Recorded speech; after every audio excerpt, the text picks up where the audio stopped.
Good morning, everyone. Welcome to today's hearing.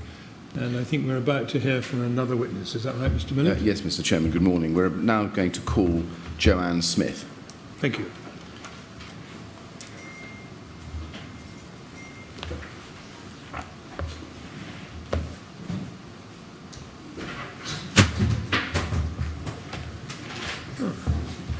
Better than the water. Thank you very much.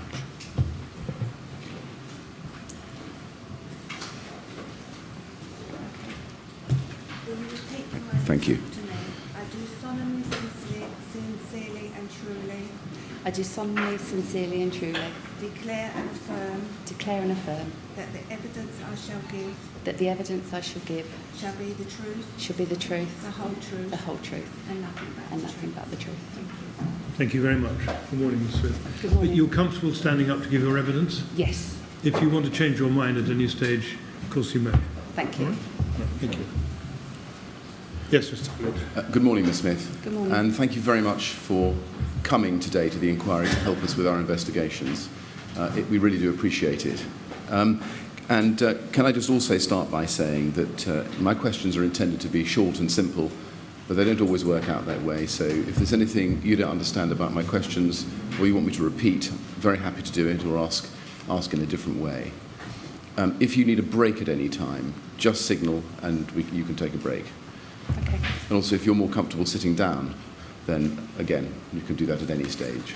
Okay. Can I then start by asking you to give us your full name? Joanne Nicholas Smith. Right. And you've got a statement in front of you which is dated the 10th of October 2017, the reference to which is MET 0007766. Now there's a screen on your right, and on your left is a big screen on the back of the room. What we normally do is throw up bits of the statement that we're looking at together on the screens so you can see them clearly, and the documents manager highlights those in yellow so that we can all focus on the relevant passages together. And the same with documents that we'll be looking at. Okay. Okay? Yes. You say in your statement at the very beginning, in the second paragraph, I am a senior operations manager for the London Fire Brigade with 23 years' experience of incident management and for the last 10 years at senior operations level.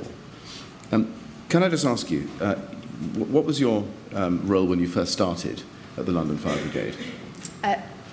I first started in 1995 in Essex Fire Service as a control operator. Right. But when I moved to London Fire Brigade, I was assistant principal controller, and we went through a role change in 2011, and I became a senior operations manager. Right.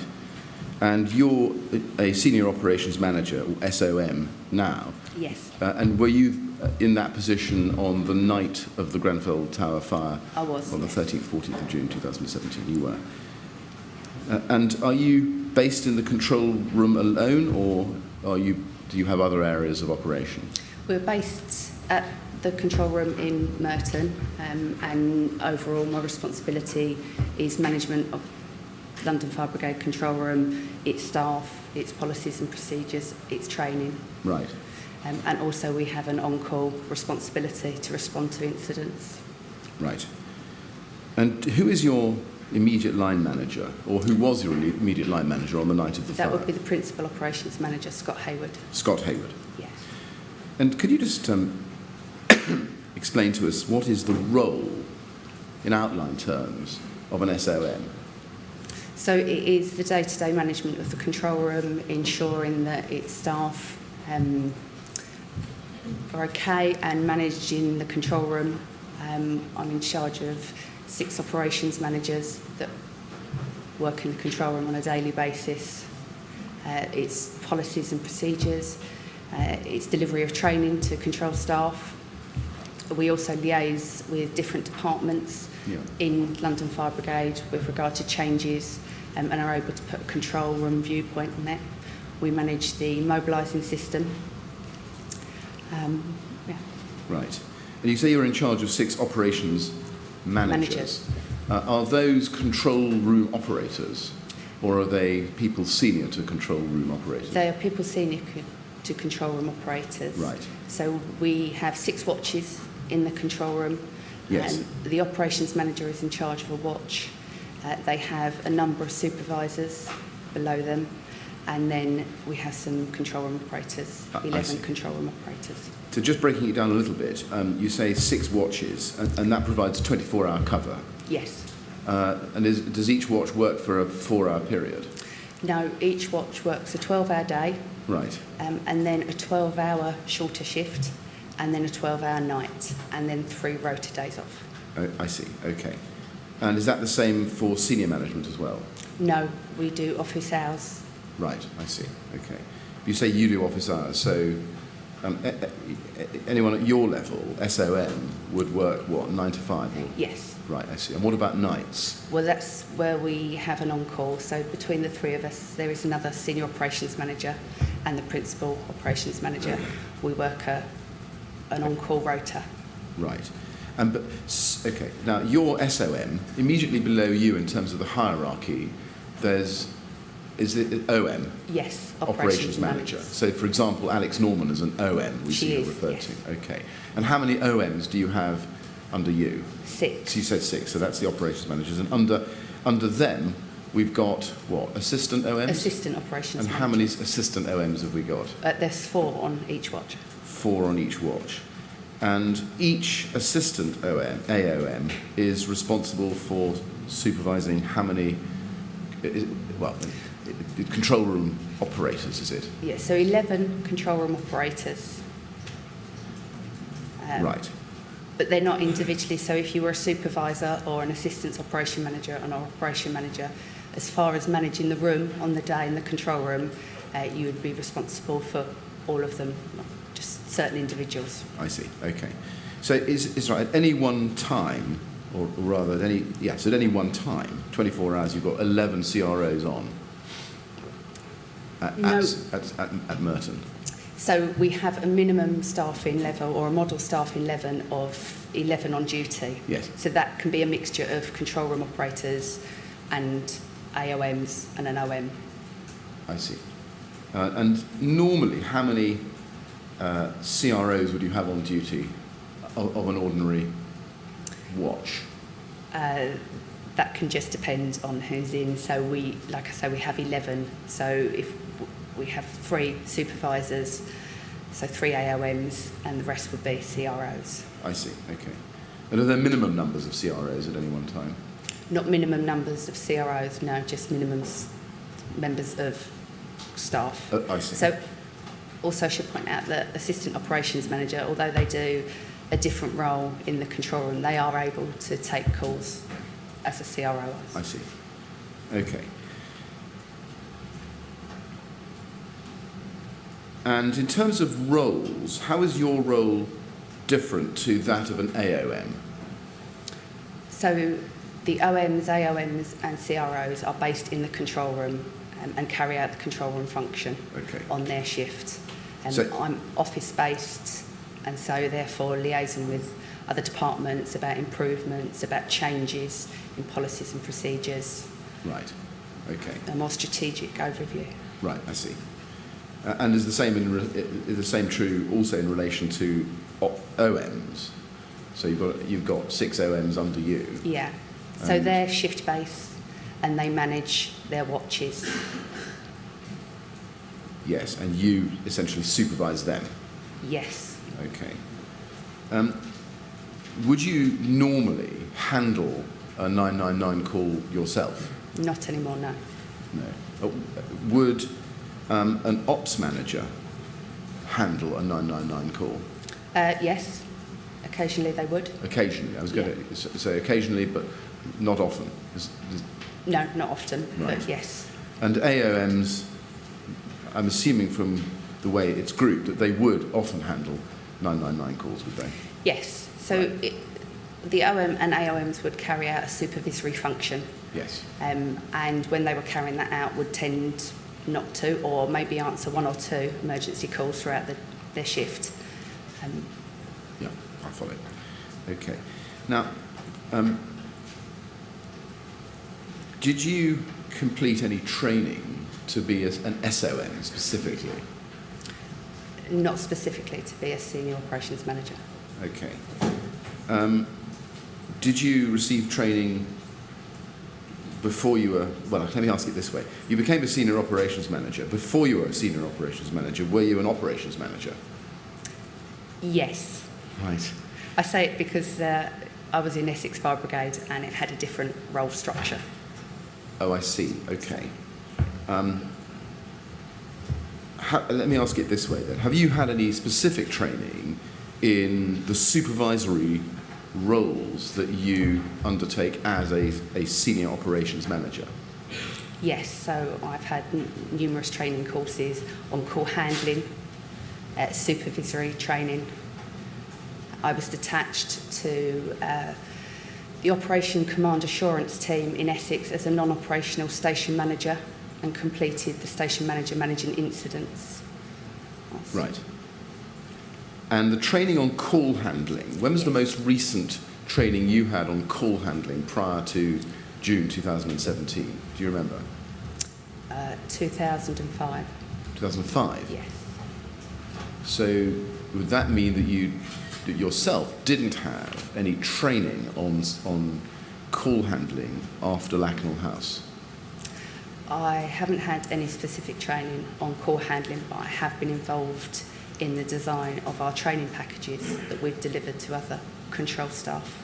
Okay, right, I'll come to that. In relation to training on your supervisory function, when was the last time prior to June 2017 that you had that training? That would have been the same time, 2005. And were you with Essex at that stage? Yes. I see. However, I have been involved in numerous incidents and experiential learning from those incidents, such as you've mentioned, Lakanal House. Okay. During your, I'm not sure I asked you this. When did you transfer from Essex to LFB? 2007. 7, right. Okay. And at the point of transfer into the LFB, what position did you take up? Senior operations manager. It was SOM? Yes. Right. Yeah. And was that a promotion? Yes. It was. And from 2007 to June 2017, that 10-year period, did you receive any training on how to train people? Yes, I have received training on how to train people, although I don't deliver the training myself. I've been more involved with the course content. Okay. I also spent 2 years at the Chief Foresters Association, seconded to support control rooms around the UK, and ran a number of seminars on call handling. Right. Okay. We'll look at that then.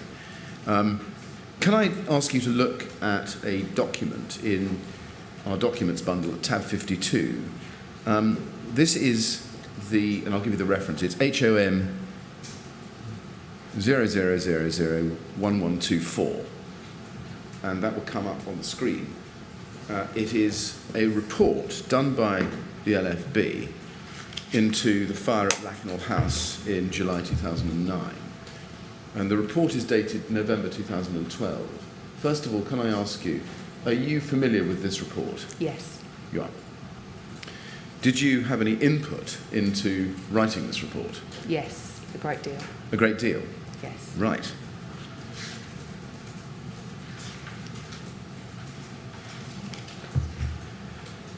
Can I, you say a great deal, can you tell us in outline terms what your role was in assisting with the production of this report? So it was really to focus on and investigate the roles and actions of LFB control room during that incident in the control room. Right. Did you conduct interviews with the call handlers?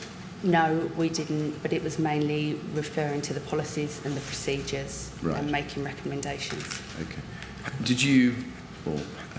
How did the London Fire Brigade, when collating this report, go about collecting the personal individual experiences of call handlers on the night of the Lakanal House fire? They were interviewed by a different department, I believe. Okay. But you didn't do the interviews yourself? No. Okay. Can I just ask you to look first of all at page 1124.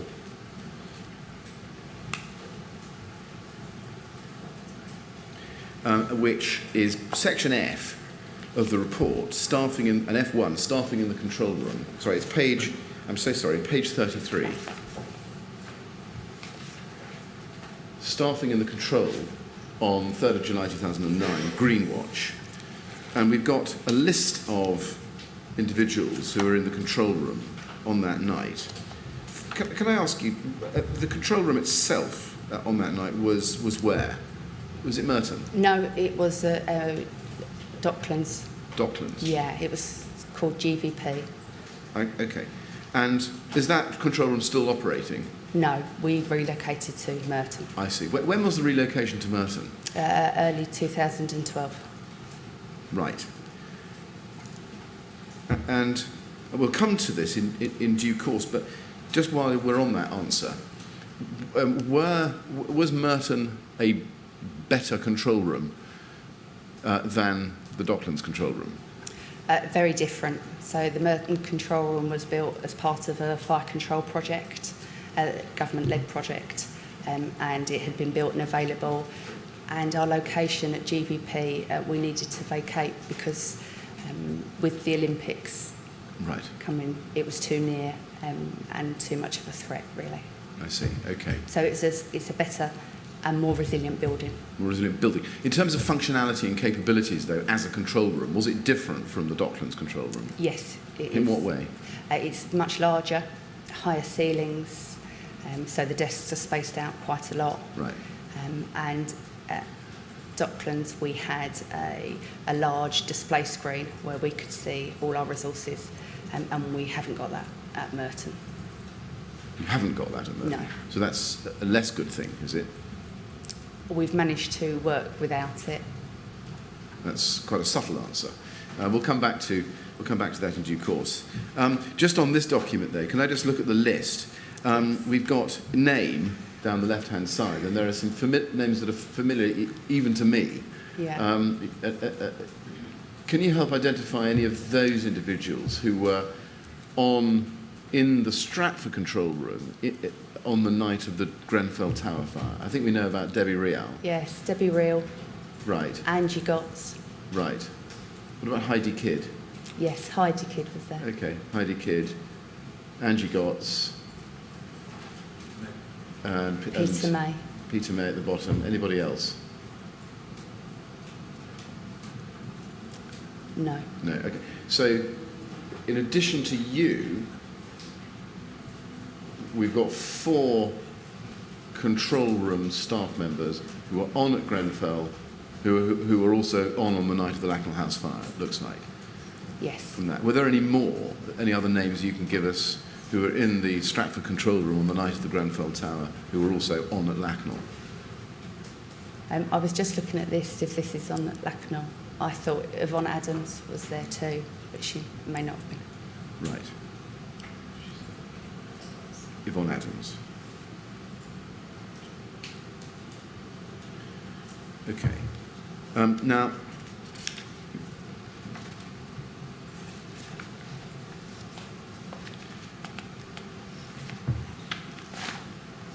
if you go to page 49 of this document, we see the start of the section F6, conclusion about handling of the fire at Lakanal, 3rd of July 2009.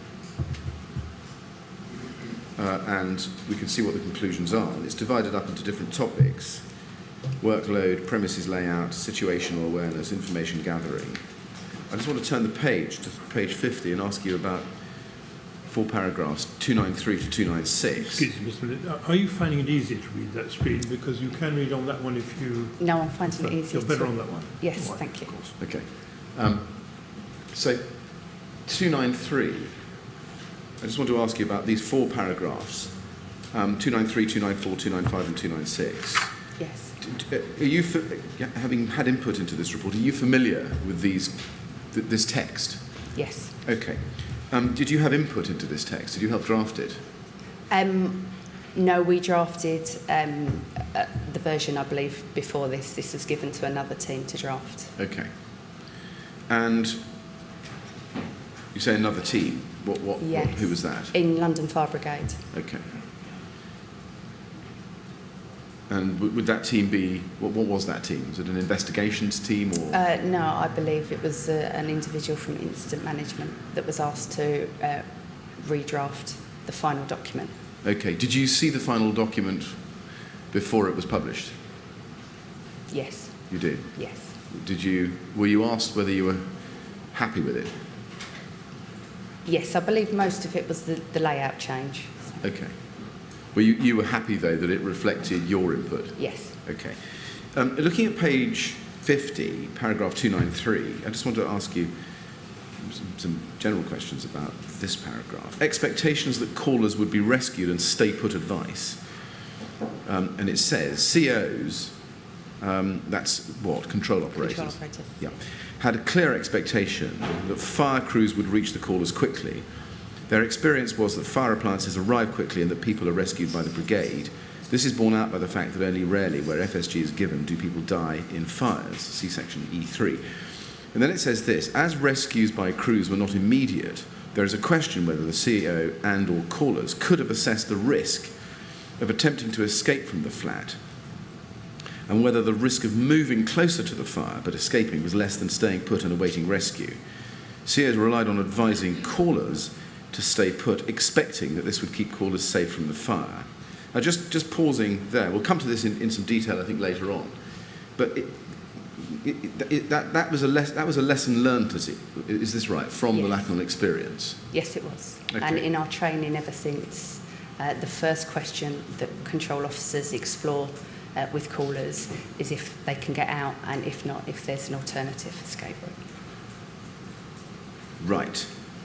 And okay, let's focus on that. In the training ever since, so just focusing on this particular problem, which is a risk analysis, is what this is saying that the lesson learned from the Lakanal experience was that control operators had to balance, or had to get enough information to be able to advise callers as to how to assess the risk of staying put and awaiting rescue or moving towards escape themselves. No, I think from what that's referring to is actually on the initial call where control officers start to investigate whether they need advice to help them, so it becomes a fire survival guidance call, that actually an important question is to ask whether they can leave the premise first rather than just assume they can't and tell them to stay put. Right. And how would, in terms of the lessons learned from Lakanal, what were the difficulties in making the assessment on that call that call operators were finding about whether it was safe to escape? There wasn't any specific difficulties with callers. It was just something that we weren't as focused on as we needed to be. I see. And you mentioned training. As a result of this conclusion in this paragraph, what new training came in? So the training focused, it was PowerPoint training and a computer-based training package that we delivered after the Lakanal investigation. But they both, during the assessment phase of fire survival guidance, we made sure that we entered in that control staff should ask if the caller can leave the premise. Right. And did that training then find its way into a policy? Yes, it did. Policy 539. 539. What about 790? 790 was a policy that I helped draft along with an operational department following that, and that is aimed at operational firefighters. I see. Okay. So control have a separate policy. Control of the separate policy, yeah. Just in terms of the training and the policy, my question really is a simple one. Would they say the same thing? Yes. I see. So improvements and lessons learned as a result of this conclusion at Lakanal, page 293, would find themselves into policy 539 or 790? Yes. I see. Okay. And can you summarise, without going to these policies, which I'm afraid we will have to do, at some stage. But can you summarise in simple terms what the new discipline was that control operators would have to employ when assessing the risks of staying as opposed to leaving? Like I say, I'm not sure it was new. We are guided on our fire survival guidance policy by a document, a Dear Chief Fire Officer Letter 1093, which dictates nationally what a fire survival guidance call is and the methods we should use during a fire survival guidance call. So rather than add anything new into it, we just reinforced the 4 principles that are contained in that document and provided our control staff some extra questioning to support that. Okay. And do we find that in the RIFs, the RIFs that we used on the night? We do, right. That's helpful. We'll come to those in a moment. Well, not in a moment, I'm afraid, but at some point. Next paragraph, escape/alternative escape routes, paragraph 294. Many callers mentioned that there was smoke outside their flat or that there was smoke in the corridor preventing escape. This may have caused COs to move straight into the protect phase of FSG and not explore alternative escape routes with callers. There's a real risk in attempting a self-evacuation from a building on fire that the occupant will move themselves into a position of greater harm rather than waiting in a safe location for rescue. That conclusion looks like a further detailing of the conclusion in paragraph 293 that we looked at. Yes. Would that be fair? Yes. Right, so it's part of the same theme. And then the next paragraph, 295, reassessment of the caller.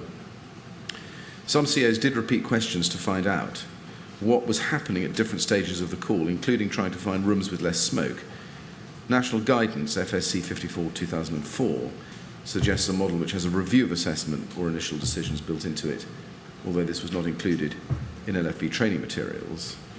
Moving to protect advice with the intent of keeping the caller safe may not always be the best solution, and the call should be continually reassessed. There may be a tendency to limit reassessment due to the protect ethos, although there is evidence that some proactive call handling techniques did take place. Now, there are a number of things in there I just want to ask you about. First of all,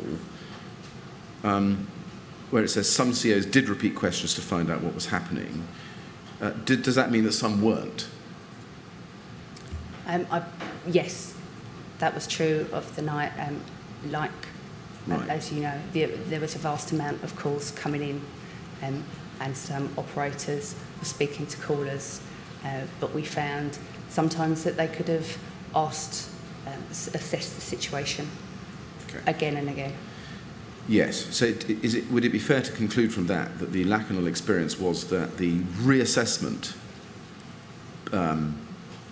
approach was patchy? Yes. Right. Although, to be clear, that the reassessment is not in the national guidance. It's only assessment. So after our investigation, we added the reassessment of the call. I was going to ask you. So national guidance. Yeah. Prior to the Lakanal fire, our training and the training that our control room operators didn't receive didn't cover reassessment. Right. So the new package of training that you designed after Lakanal House enshrined, as it were, did it, or had contained in it a reassessment approach? Yes. Okay. And then it says moving to protect advice with the intent of keeping the caller safe may not always be the best solution, and calls should be continually reassessed. In terms of continual reassessment, how did the new approach after Lakanal through training do that? How did it achieve continual reassessment? So that's just in the questioning, when they're providing advice to the caller, when they're supporting them, trying to keep them calm, that they will ask continually what the situation's like, has it got worse? Okay. And in our reference information file you quote, there are some questions that can prompt the control operator to ask that. Right. And in the last part of the last sentence where it says some proactive call handling techniques did take place, what does that mean? What does that refer to? Proactive. I think that's just generally described what our call handlers do. They are very proactive, they are thinking ahead. Right. Don't forget they are, whilst providing advice, talking to the caller, keeping them calm. They are trying to update the crews that are on scene. They are trying to type and talk and provide all that information that goes to the crews to let them know what's going on. Okay, and that's reassessment of the situation within the fire building or room or flat. Does that depend upon the information being given by the caller to the control room? Yes. Right.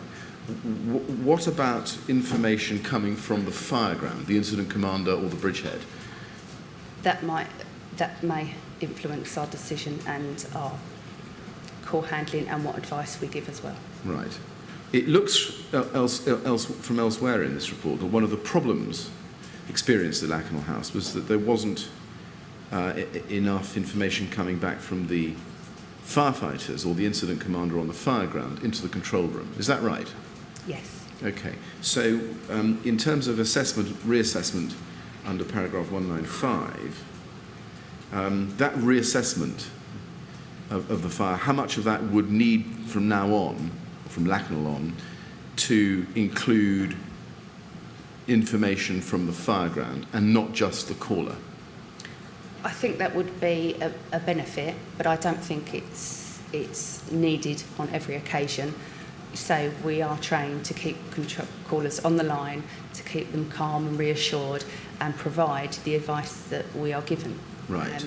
So we continue to do that. The protective or proactive call handling, again, might be different techniques, moving them into a different room, but it will stay within the framework of Fire Survival Guidance 1093. If we had additional information from the crews that would say that they've rescued an individual, hopefully we'd be hearing that on the telephone as well, because we remain on the line to them. Yeah. You say you remain on the line. Was there any suggestion as a result of Lakanal House, and particularly this paragraph, that control room operators should call people back, call callers back, if the situation changed and they'd left the line? No, so after the Lakanal House, we do advise people, if they're not being affected by fire, heat or smoke, to remain in their building. And we tell them that if their situation changes, they need to call us back. They need to call you back, but what about you calling them back if you discover that the situation had changed somewhere else in the building? That's a long-standing historic piece of information that control rooms don't reconnect to the callers. Right. Okay, we'll come back to that in due course. Can I then pass to the next paragraph, which may provide some more answers to similar questions I've been asking. 296, effective communication between control and incident command. There is evidence of information passing from control to the incident ground, and only one occasion when the details of a flat with people trapped were not passed in a timely way. Control supervisors regularly try to obtain information about the progress with the incident, particularly in relation to callers being given FSG. In line with the practice at the time, there was much less information being passed from the incident ground to control about the progress of firefighting and rescue efforts. It is not clear that if COAs had been given information about progress, that it would have influenced the advice given to callers. Is it right that one of the experiences from Lakanal House was that control supervisors couldn't get information from the fireground? We covered that a minute ago, but it looks like from that paragraph that was the case. Yes. And We didn't receive any information with regard to their rescue attempts to the callers we were talking to. do you know why that was? Why the control room couldn't get information from firefighters on the incident ground? I can only surmise that they were extremely busy, that they were carrying out their tasks, and perhaps didn't realise what needed to change or what may have changed in the control room when we were talking to callers. Right. Was there a command unit present at Lakanal House? Yes.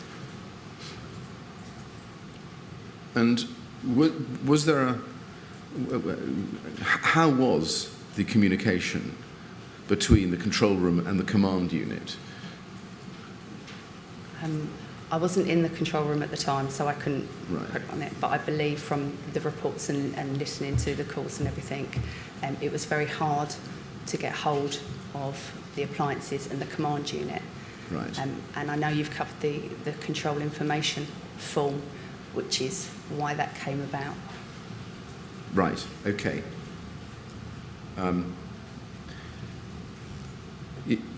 Just breaking that down a little bit, the Lakanal House experience is, first of all, communications from the control room to the command unit or the incident command pump. Yes.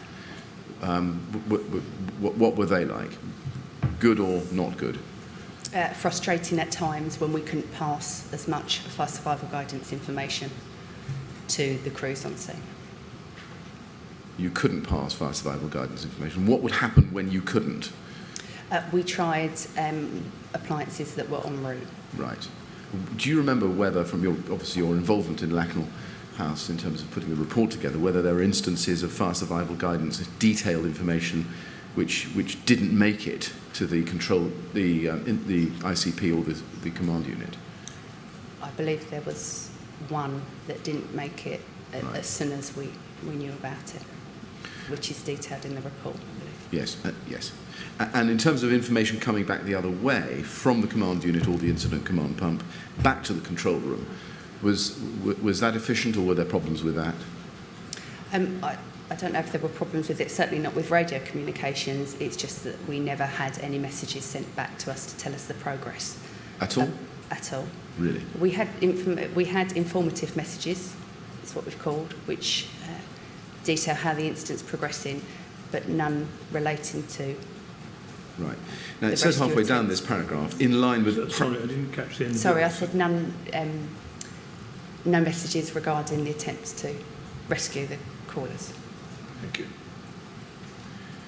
Now, in this paragraph 296, it says, in line with practice at the time, there was much less information being passed from the incident ground to control about the progress of firefighting and rescue efforts. What was that practice at the time that's referred to there? So I think there was, I think after the investigation into Lakanal, there might have been a realisation that actually having that information about firefighters and rescue efforts would be of benefit to the control room if they knew it. Right. And However, it isn't in general terms, and we wouldn't normally expect to or receive information apart from informative messages or priority messages from incidents, which would detail their firefighting action or their rescue attempts. right. But the practice at the time, which resulted in there being much less information being passed, I just want to understand what the practice was, which resulted in there being much less information coming from the incident ground to control. What was the practice? Again, I didn't write that, but I don't think that the practice changed. As usual, we are the ones that pass information to the crews and to the incident commander and to the incident command pump. It's not really a two-way channel. We provide them the information and they deal with the incident on the ground. If they require anything from us, they will ask us. But it's not usual to receive very detailed information about their firefighting or their rescue efforts. Right. Now, your answer just now was in the present tense. So does that mean that what you've just said was the current practice even at the time of the Grenfell Tower fire? Yes. Right. I mean, we are trained to make assumptions and to do some planning depending on what we might think is happening at the incident. Right. But it would not be normal that we would receive that information on a given incident. Okay. Just taking a step or two back then, and I'm sorry to keep pushing with this, but the conclusion that we see in this paragraph about the practice at the time of Lakanal House, that there was much less information being passed from the incident ground to control about the progress of firefighting and rescue efforts. Did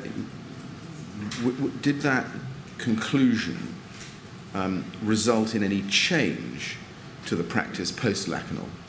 about the amount and quality of information coming from the fireground to control?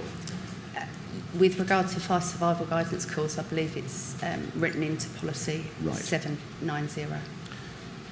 So would it be fair to summarise your evidence in this way, that one of the lessons learnt at Lakanal was that information coming from the fireground to control was insufficient in terms of firefighting and rescue efforts, and that more and better information had to come from the fireground to control so as to be able to assist with quality fire survival guidance calls? I would say, in broad terms, yes. But looking back to that incident, I'm not sure about if the information had been received, what change to advice would be given to callers. Right. Okay. I think that was in the... So we'll follow this through then to the, Okay. to the policies. Okay. And we'll do that, as I say, in due course.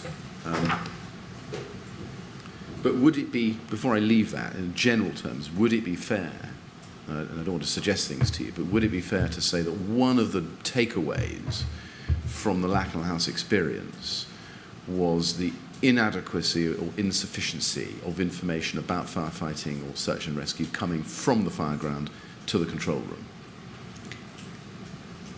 It would be fair to say that it would have been valuable to know that we weren't able to, or firefighting and rescue attempts weren't able to reach the occupants' flats during Lakanal.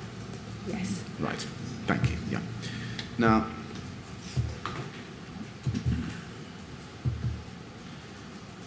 coming back to your experience, have you ever dealt with any major incidents in your role as SON? Yes. But which ones? Can you give us an idea of which? Just as senior operations managers, I've been involved in a number of multiple fire survival guidance calls. There was a fire at the Marriott Hotel. We were in Docklands. We attend the control room. That's me and my colleagues. Attend the control room on fires above, or incidents above 12 pumping appliances. Right. And we involved there. We play a support role there. How many FSG calls did that involve? The Marriott Hotel, I think about 6 or 7. Right. I think in the scale of. Okay. What's the most in terms of numbers of FSG calls at a single incident that you personally have ever had to handle? That would be the Lakanal incident prior to. Lakanal. Yeah, Grenfell. Right. And when was the Marriott Hotel? 2010. Right.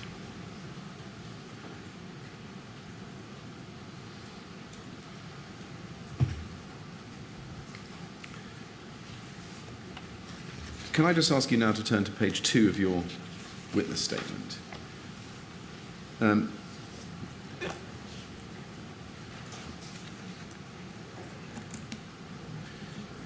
You explain in the first paragraph there the structure of the control room and the staff.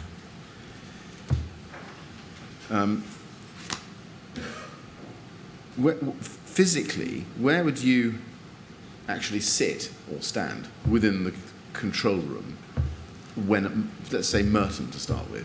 Okay, so if I could just clarify, I think during the interview, I began to explain about our control room structure, and then went on to explain what roles control carry out on a shift-by-shift basis. So they've merged those into one.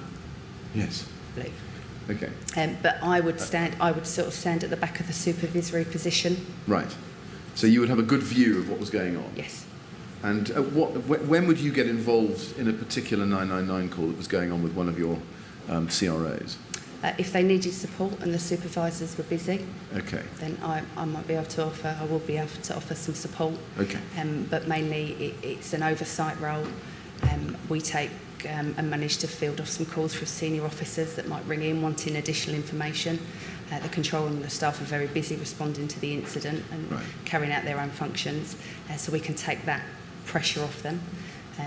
We can support the operations manager's decision making if we're required, or we can make those decisions for them, and we can support the staff, Right. usually by making a cup of tea. Right. So the operations, the CO or CRO, is on a 999 call Yeah. and being assisted by an AOM. Where would the AOM sit or stand? Sorry, do you want general operations or during the night of Grenfell or a fire survival guidance call?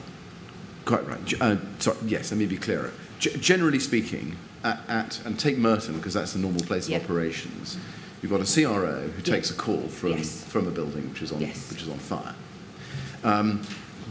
That CRO is assisted by... No, not necessarily. The CRO are trained to take those calls, make the assessment about what Right. resources need to send and mobilise those resources without support from a supervisor. Okay, They are on hand should you need them, and they could raise their hand or let someone know. that was my next question. Yes. If they decided they needed help, Yes, what would they do? they could raise their hand, or maybe the person next to them would notice that and Right. they could alert a supervisor. Okay, and the supervisor, would it be the supervisor or would it be the AOM? So AOMs are supervisors. Okay. They carry out the supervisory role. They supervise, yes, that, as you Yeah. told us before. So they raise their hands. The AOM is sitting next to them or stands by them. How does it work physically? They can either monitor them or from their position. So the supervisors sit facing the control room and the control room operators. They have the ability to monitor the call in their headset, so they can listen in, or they could go and stand next to them. Okay, I see. Okay, so they can hear the call at the same time. They have a Yes. facility for that, Yeah. do they? Right. And then if the AOM needs help, they go to the OM, do they? Yes, they can do. Right. And then But it would be unlikely that they would need help. They would be able to resolve the issue. right. Now, on the night of the 13th, 14th of June 2017, Brigade Control was based at Stratford, not Yeah. Merton. And that was, I think, because there were some kind of works or something happening at Yes, Merton. just routine security updates with our mobilising system. Right. And because of the interference, we felt it was better to relocate to Stratford. But we also like to exercise our resilience at Stratford every other month as well, so it just coincided. Okay. And in terms of the personnel set up on the night of the fire, how many AOMs did you have? 2 AOMs and 1 OM on duty. So you had 2 AOMs and 1 OM, and the Yes. OM was Alex Norman, we know Yes. that. Was there a resource management logistics officer on duty that night? The resource management and logistics is one of the roles that a control officer can do. Okay. Who was that who was occupying that role? I don't think it was specifically given to anyone on that night. It was just something that would have had to been undertaken had we needed to use that and, Yes. and notify And I think you also additional had... people. I'm sorry, Sorry, I cut notify off your additional. answer. I'm sorry. Do you want to... All right. I think you also had 3 CROs on and 2 doing overtime. We would have had more than 3 CROs on, so there were 3 supervisors, 2 AOMs and 1 OM. Right. And And the how rest many... would have been control operators, and 2 of those were on overtime. Right, okay. Did the control room have its full complement of staff? Yes, there were 11. And who was the officer in charge? That would have been Alex Norman, the OM. Right, and what does it mean to be the officer in charge? So they are primarily managing London Fire Control's response, or London Fire Brigade's response to emergency calls, ensuring that their mobilisations are correct, and making sure that London has sufficient fire cover. And, I see. And the officer in charge, is that the same thing as the officer of the watch? No, it probably gets a bit more complicated. So Right. the supervisors are all known as Officer of the Watch. So you were an officer of the watch? No. So if you were a supervisor, Right. an AOM or an OM, and you sit at the supervisory positions, you are known as an Officer of the Watch. I see. Okay. I think I've got that. So when you pick up the phone to answer the call, not 999 calls, but admin calls, you answer it Officer of the Watch Right. rather than your name or your rank. I see. So that I'm clear, an officer of the watch is an OM or an AOM, Yes. but not a CRO or an SOM. No, that's right. That's correct. Okay. Right.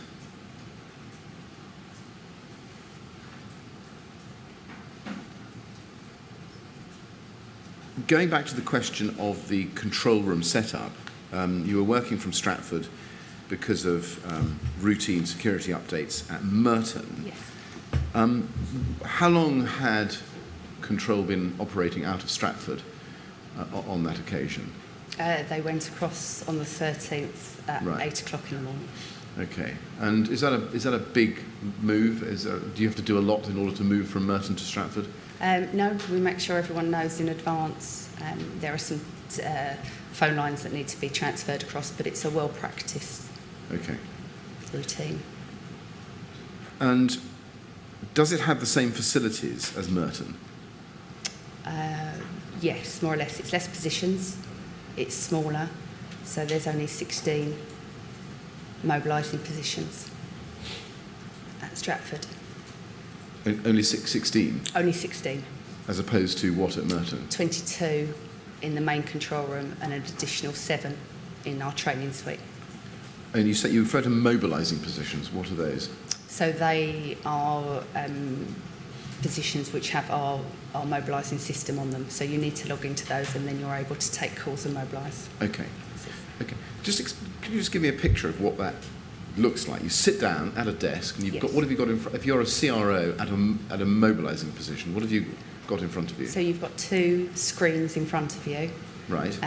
One that contains an incident list. An incident list. Yeah. So What's that's all that? the incidents that are ongoing Right. that we're currently dealing with. Yes. And then there is another screen. I mean, you can change them, but there's another screen which contains a map. Right. And then what we call a bingo card. So they have all the stations listed on them and all the officers on them. A bingo card. Yeah, Is that a piece of actually a card, or is it on the screen? it's on the screen. Right. Okay. And you can call up this bingo card, can you? Yes. Pops up. Right. And the incident list. What is that data? There's 2 incident lists. So there's a short version where you just see the address and the incident type that we're attending. And then there's a big one which will show you a bit more detail. And is it dynamic? Does it update Yes, itself? it does, yeah. Okay. And who inputs the messages into the incident list as it updates? So the incident list is formed of all the calls that we have mobilised to and that we're dealing with. Right. So you could take a call to a person shut in lift, a control operator could take a call to a person shut in lift. And when they've mobilised, that would go onto the incident list. So the incident list is made up of all the incidents we're attending Right. or that we've been asked to attend. Okay. Now, when a call comes in, first call Yes. of a fire, it comes to a CRO, does it, directly? Yes. And they answer the call, and what comes up on their screen? It's called a call collection form, so a CCF as we know it. Right. And does it come up automatically, or do they have to bring It it comes up? up automatically. On which screen? The incident list screen or the map screen? You can change it, but it comes up on the incident list screen. Right. And it's a call collection form. What are the spaces on the form? So it has telephone number, callers' telephone number, details about other agencies if we need to inform them, where we can put their reference numbers. It has the address of the incident, or an address field where you can put the address of the incident. Right, you have to input that, do you? Yes, you Right. do. And what other details? The incident type code. So what incident we are going to? I see. So would high-rise have its own code? Yes. Okay. As opposed to, say, grassland? Yes. Okay. And that would then what? That would have a PDA, a predetermined attendance? Yes, so the operator would decide which incident type code to use. Right. There's a space to put further information. So if they need to put any further information, they would write that in there or type that in there. And then they can click a button which will give them the PDA, which will offer them the PDA. Okay. And how would they know what incident type it would be? That's just in their training Okay. and their experience, they would know that. How would they know whether a flat was a high-rise? We tend to ask callers that ring us about flat fires how high the building is. Right. That's quite a technical question to ask somebody living in a flat. Would they normally know how Yes, high the building is? they do normally know. Really?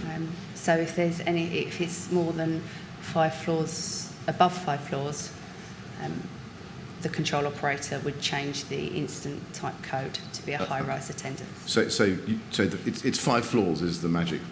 Above 5 floors, yeah. That's the magic information, Yeah. is it? Not Yes. 50 metres or 18 metres or No. something like that. Right. Okay. No.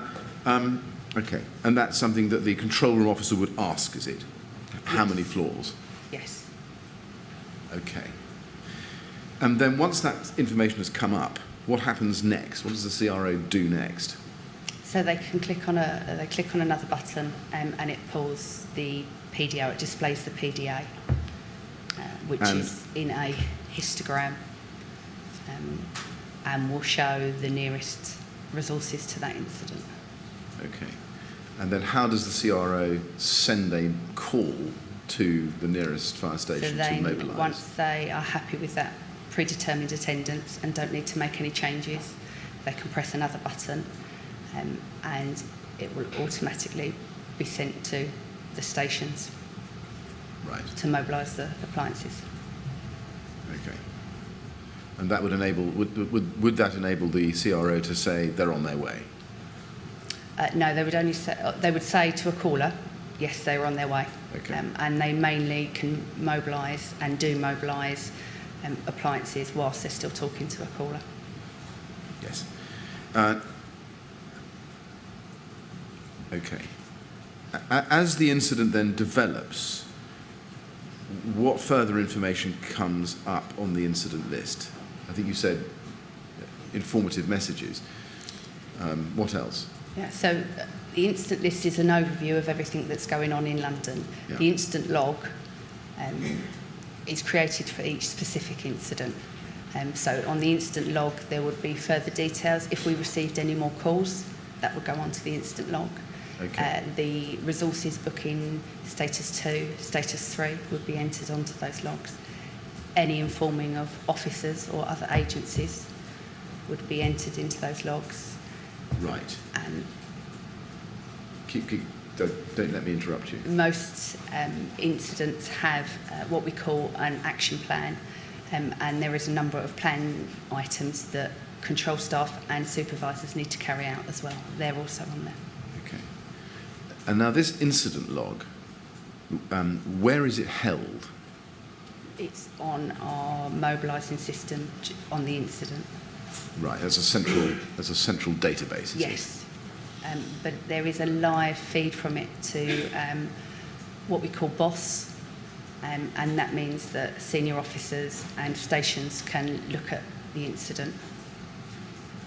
it? Right. And BOSS is a viewing platform. It is a viewing platform, yes. And the actual platform itself, the incident log database, has that got a name? The information comes from Vision, Vision.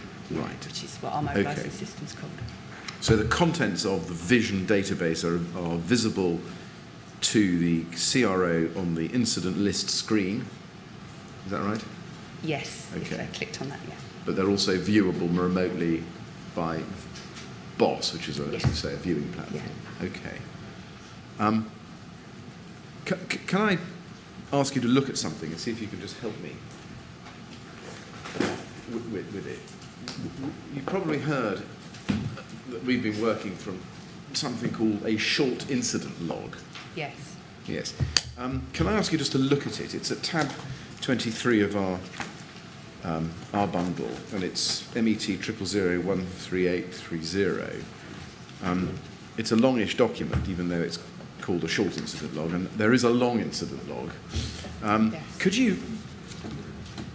I mean, that's the start of it. Are you familiar with this type of document? Yes. Right. Could you just help us? How is it compiled? So it's compiled from our vision mobilising system, Right. But all the inputs on it are either generated from actions carried out in the control room. Right.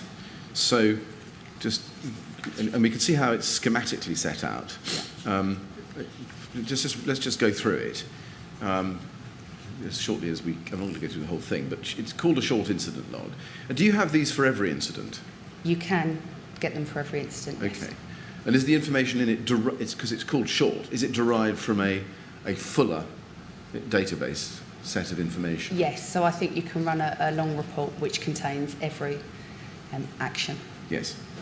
And now, it has at the start, incident 76029 at the top left. That's the name, or number rather, That's given the to the incident particular number. incident. Yes. And station G27, that's North Kensington. Yes. And is that always the first responder's station? No, not necessarily. That's whose station ground that incident is I see. on. I see. Okay. Right. Might there be more than one? Might there be more than No. one station? No, there will only be one station's ground, but you might not get Golf 27, depending where the incident is. I see. Attending that station, there might be a nearer Right. station. Okay. And what's status F? Fire. Fire. Okay. Right. Oh, sorry, I think that's finished. Oh, It's just a data when we close and complete incidents. Right. And call 005429. I'm assuming that's the Final first call. call. Right. Yeah. Okay. And then you've got original type A1. What's that? So the original incident type that the control operator put into the incident to generate the mobilisation was an A1, which is a fire. A1 is fire. Yeah. Okay. And additional types, 10PF, 15. I think we can guess at what that is, but could you Yeah. just tell us? So those would have been incident upgrades as the incident progressed. So you can see 6-pump fire, 8-pump fire, A1HR, which would be the high-rise attendance, fire survival guidance. G1 is a major incident. PR is persons reported. I see. Okay. And then it goes up Yeah. to 40-pump fire. Right. Ms. Smith, we've been going for just over an hour. Are you comfortable to keep going for another 10 minutes Yes. before we have a break, or would you like a break now? 10 minutes would be. Right. Okay, let's keep going with this document, Mr. Chairman, if we can. And then you get repeat calls, 344. What's that? That's the number of calls we received I see. in the control room that night. Okay, and then underneath it we have a long list of numbers. Yes. Could you tell us what those are? So each call we receive generates an incident number. So they're all the other incidents and all the other calls associated with the main incident. Right. Now these numbers, I mean, we can see that most of them on the right-hand side are 14/06/217, which is clearly the date. Yes. I'm guessing, but that looks like the date. And then the numbers on the left-hand side, before the dash, are those telephone numbers or are they assigned LFB numbers? No, they're just an assigned incident number. I see. So, and what would they be assigned to? A particular call? Yes, so each individual call would have its own incident number, and then the control officer would take details of that call, but obviously they wouldn't mobilise a separate attendance. They would just add it to the main call Right. and the main incident. Okay. I see. Okay. And they're always 6-digit numbers, are they? Starting with a 07. No, that it just starts at 0 at the beginning of the year. And would start from there. Oh, I see. Okay. So, looking at the first one, there are a couple of curiosities though. There's the very first one is 010-22-017. Yes, I believe that's Which looks just like a system anomaly. Right. I see. Oh, I see. But the first one, and what about the second one? 08-06, Yes. 8th of June. Again, that's just a system Anomaly. anomaly. Okay.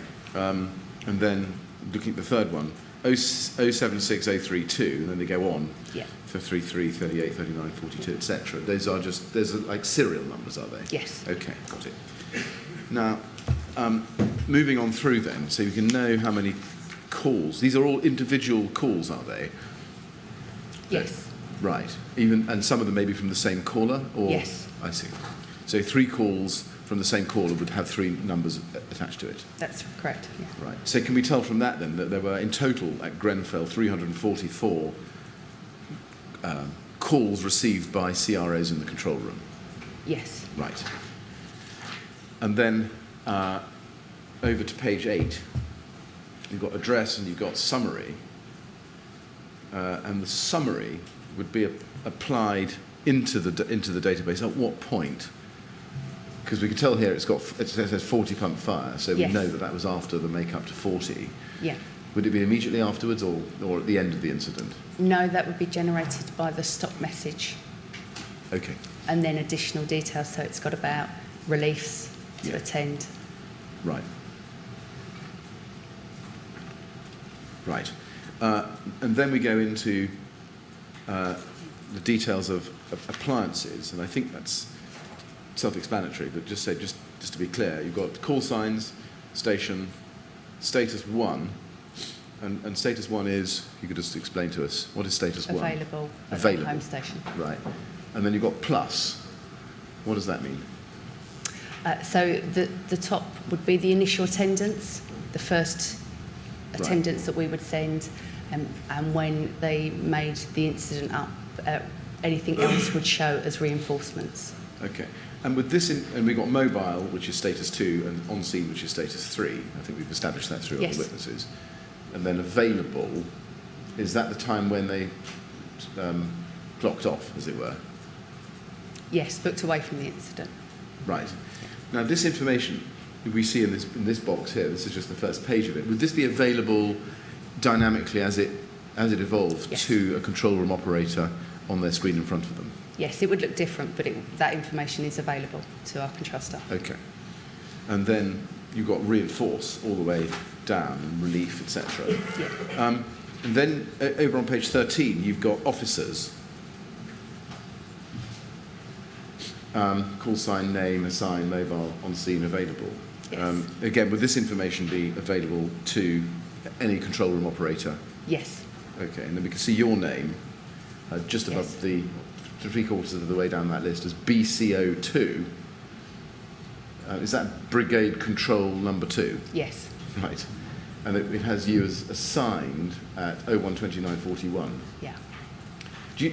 While we're on it, because otherwise we'll come back to it, but do you know why it doesn't have a time for mobile or for on scene for you? Yes, because I never attend the incident. I attend control. I follow. So it would be, the assign would be an informative page. I see. Okay. Do you know? So control room staff, although they're listed as officers assigned with the time of assignment, don't generally go Wouldn't status 2 or generate, status 3. no, because we wouldn't be attached to the incident, because we wouldn't proceed to the incident. No, I see. That would be the same as actually if you look at press PR6, there would be a notification there, but she wouldn't attend the incident. Right. Okay, we'll look at that. Page 17 then is where we have the start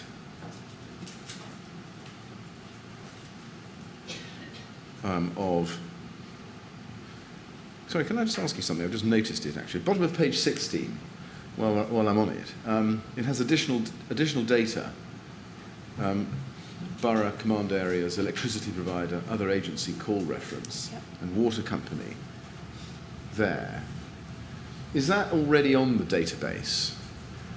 Or does that have to be inputted during an incident? No, so the borough and the command area and the electricity provider will be on the incident, depending on the location of the incident, as will the water company.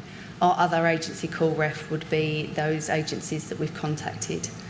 So Surrey would be one of them, I and see. we'd keep everyone's reference. So somebody in the control room would actually have to, or somebody somewhere would actually have to update or input that specific data during an incident, would they? The other agency call reference, when they took a call or informed another agency, they would ask for their reference and exchange our reference number, and they would put that in that field. Right, during the incident? Yes. Right, okay. Do you know who goes about that exercise? Is it somebody in the control room or somebody remote from the control room? It would be a control officer Right, in the control room, whoever spoke to another agency or received a call from the other agency.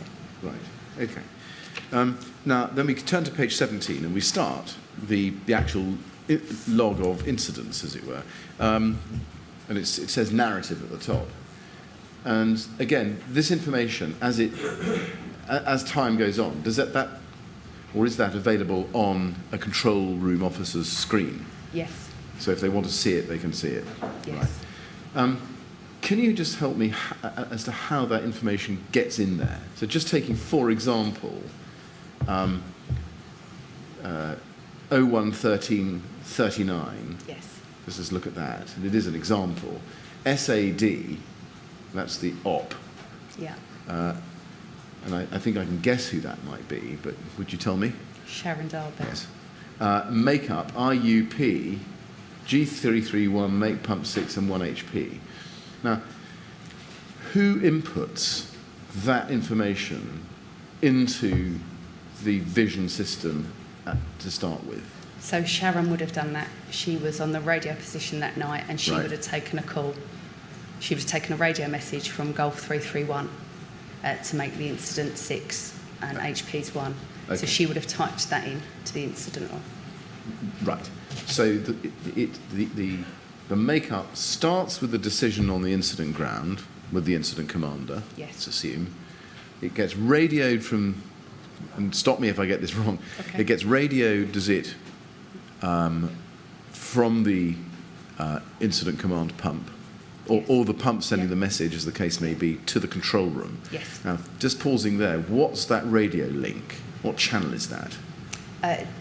It depends if you're north or south of the river, so Okay. channel 2 or channel 4. Channel 2 or channel 4? Yes. And if you're north of the river, channel 4. 4. Okay. And is that on the main scheme radio? Yes. Okay. And that radio link from the pump, that's contained in the appliance, is it? Yes. Can it also be sent from a Handheld? fireground radio? Yeah, not a fireground radio, no. I see. But airwave radio, which officers have, and I think command units have as well. Right. So that's just a mobile That's radio. helpful. So you can't send a message like that from your fireground radio. No. You can send a message like that from either an airwave radio, which officers have, Yeah. or from the radio in the cab Yes. of an appliance. Okay. And is that channel 4 sometimes called RT4? Yes. Okay. Right. And then that comes into the control room, and Sharon Darby or somebody in her position types that into the vision database. Yes. Right. And then everybody who's got access to the vision database can then see it. Yes. Okay. Does that message then get confirmed in a different way or additionally back to the fireground? So our radio operators would repeat that message as soon as the message was given. Okay. So Golf 331 would make pump 6, Right. and we, as a radio operator, you would repeat that back to confirm. I see. And so is it right then that every time you see a message in here with an op next to it, which I think is invariably the case as we turn the pages, we know who typed that into the system. Mainly there are some computer generated ones, so system generated comments, but they do have an operator's name next to them. Right. I wonder if you could... I can't see one at the moment. Okay, well, as we turn the pages in this, which we're going to do a little bit, maybe we can pick up some examples. But perhaps that may be an appropriate moment, Mr. Chairman, for a break. Yes. Right. We'll have a break now, give everyone a chance to stretch their legs, perhaps have a cup of coffee. We'll resume at 11:30. Okay. And I have to ask you not to talk about your evidence or anything related to it during the break. Is that right? Thank you. Right, thank you. If you'd like to go with the usher, that'll be fine. Thank you.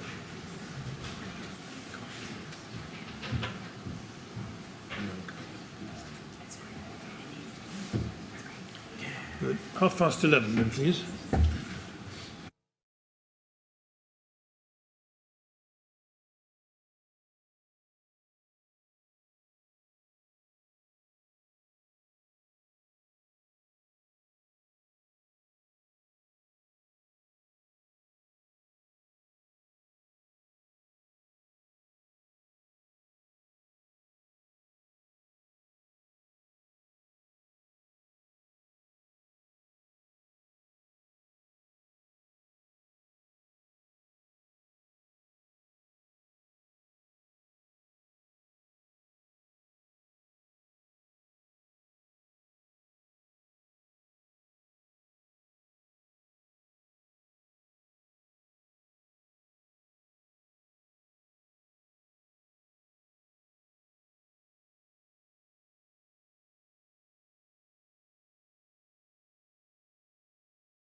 All right, happy to carry on?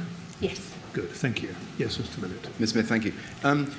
We were looking at the short incident log, and I've got some further questions on it. Can I just go back a little bit? This often happens after breaks, I'm afraid. Just to the bottom of page 16 of the same document, where you can see additional data. Yes. Two questions. First of all, you see Surrey 12119, other agency call ref. Could you just explain to me what that is a reference to? So that would be a reference to Surrey Fire Brigade, I would believe, and their incident number. And what would that be for? That would be for, I believe they took a number of our calls, Right, our okay. 999 calls on that night. On that night? Yes. At what stage during the incident do you think that information would be entered in there? That would have been entered in from the first call that Surrey Fire Brigade gave us. Right. And Surrey, would that be as a backup control room, or just because Surrey happened to receive a 999 call relating to the incident? Surrey would have received a 999 call relating to the incident just because we were experiencing a vast amount of calls in our control room, and then the BT operator would have looked to pass them to our buddy service, right, which is Northwest Fire Control. But I spoke to the BT operator on that night, or the BT exchange, and asked them to pass them round to our neighbouring fire and rescue services as well. Why doesn't Northwest appear on there? It probably would do. That's Right. probably a brief. If you looked at the incident, that would appear as well. Do you have fixed buddy control rooms, or do you have to hunt around on the night for who's available? No, so we have a MOU with Northwest Fire Control and Staffordshire and West Mids Okay. control room. We're the three biggest fire control rooms in the UK, and we have a three-way partnership arrangement, which we take calls for each other should we need to, and we can also mobilise on behalf of them. That buddy system, when did that come in? We've always had buddy arrangements with with other fire and rescue services. I believe the Northwest and Staffordshire and West Mids was 2012. Okay. Was that as a result of Lakanal House? No. Okay. The other thing I just wanted to ask you about under additional data is the words Babcock's ref, and then you've got a number underneath that, FB17061400052. Can you explain what that is? So Babcocks are the people that service our fire engines, so I would imagine that we contacted them at some point, and that's their reference. Right. Do you know why Babcock's had to be contacted? It can be a range of information. It could be a range of reasons, sorry. Right. Either an appliance might have broken down, or we might have needed additional support. It's not uncommon. It's not uncommon. What kind of support do Babcock's offer the London Fire Brigade that would need contact in the middle of an incident? It could be a range of stuff. Like I say, if an appliance wouldn't start or failed to start, they could be called. It's not uncommon at all, Right. and we would have contacted a large range of agencies that night. So there would be a reference for the Met Police, the London Ambulance Service, Right. the Kensington Chelsea Borough. Yeah. I mean, in addition to things like mechanical breakdowns, what other services did Babcock's offer? So I think they have some resources that if they're required at the incident, we can mobilise Such as? them. I can't recall offhand. Right. Arthur, I mean, would there be human skills? no. So what kind of skills then? So there'd be resources that you'd need. So not human kind. So there'd be vehicles. Right. Equipment? Yes. Okay. And do you know anything about the arrangements between the London Fire Brigade and Babcock so far as supply of these services to vehicles and supply of equipment is concerned? No, that wouldn't be my area. We would just know who to contact should the incident request them. Right. Do you recall any kind of problems with Babcock's during the night about the supply of equipment or servicing? No, I don't. Okay. Now, before we just go back to the short incident log, we were talking earlier about airwave radios. Yes. Those are portable radios which are, you said senior officers have. Yeah. Above what rank? Or at what rank and above? Station manager. Station manager. And those airwave radios can access the control room directly Yes. on channel 4. Okay. Yes.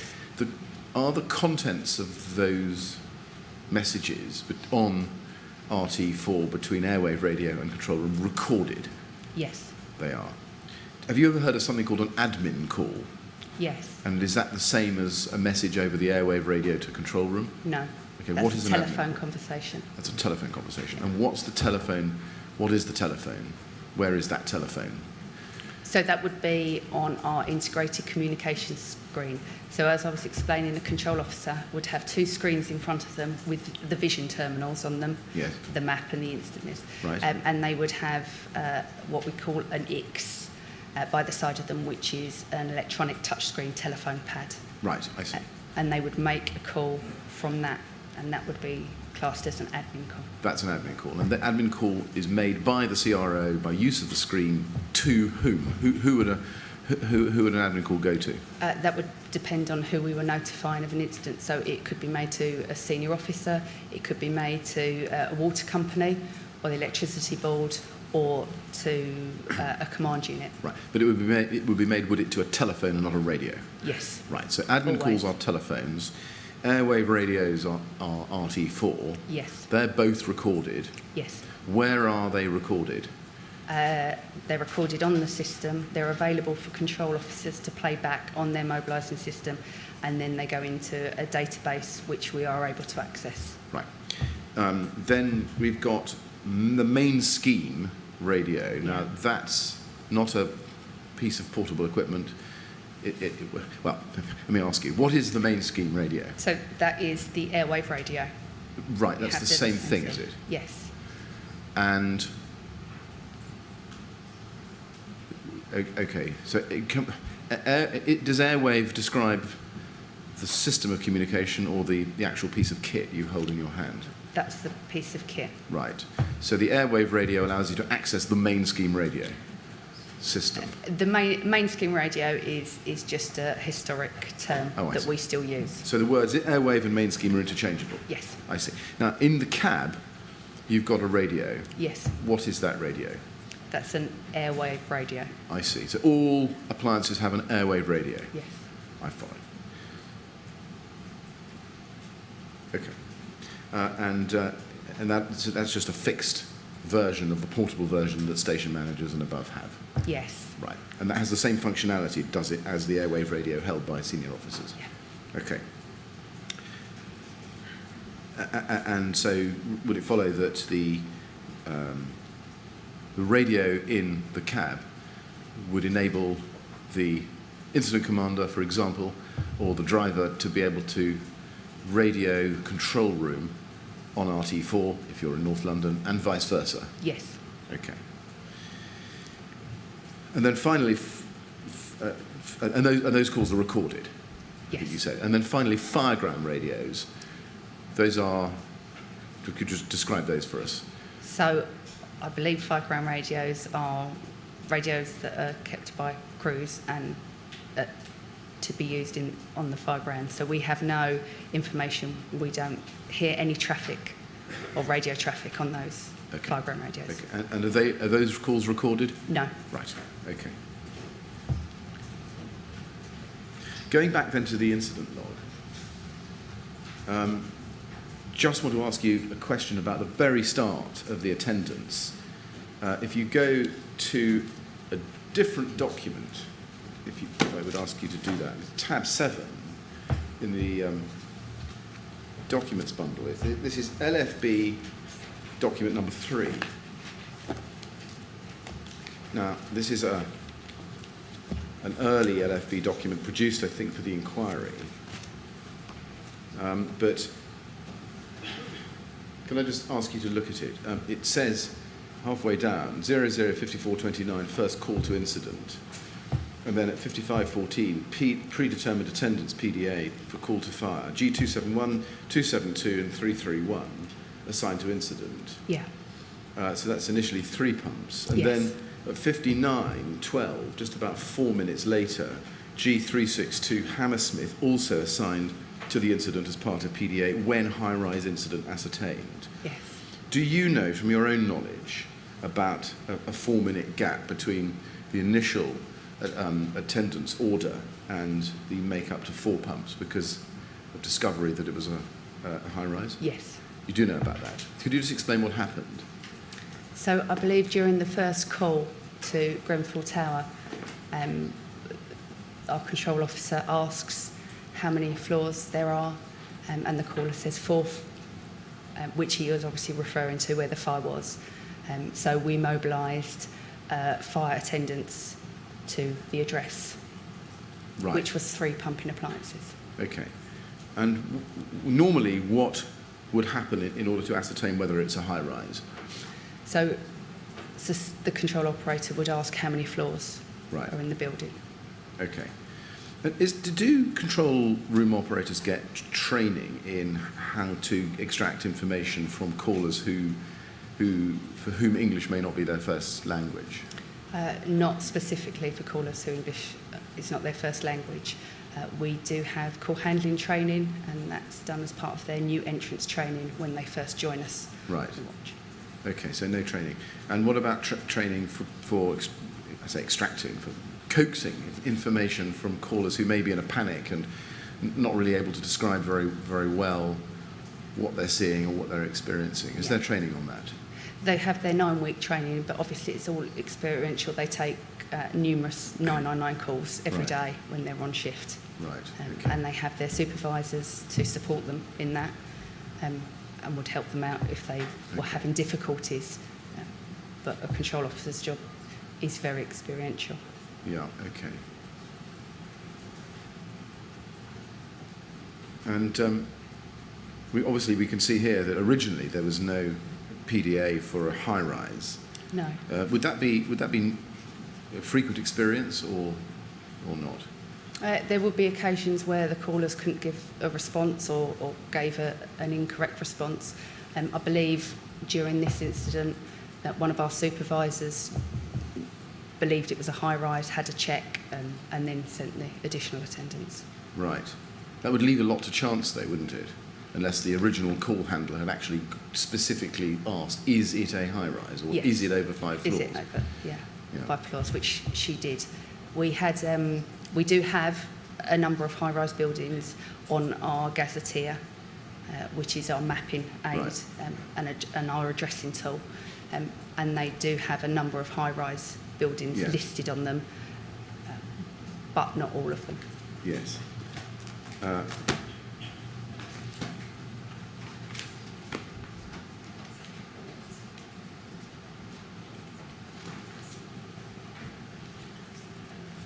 Yes. I mean, it's easy to get confused if you're a caller, isn't it, when asked how many floors have you got there, to give the floor you're on. It can happen sometimes. So there's Yes. room for misunderstanding. Is that right? Between the caller and the CRO about how many floors are in the building as opposed to the floor the caller's coming from. Yes, that can happen at times, but again, if it's registered and if it's registered as a high-rise building on our gazetteer, we would have noticed that additional callers would have also been asked that information. Right. And again, showing how much it's sort of teamwork, our supervisors noticed that immediately. Yes. I guess what I'm really asking you is are control room operators trained to be crystal clear in asking the question, how many floors does the building consist of, as opposed to what floor are you on? Yes, they are trained to ask Right. during Okay. flat fires. Now, coming back to the short incident log, at long last, here it is. I just want to ask you some more questions about how it comes to be made up. You said that the messages are there inputted by control room operators. Yes. And could you just help us.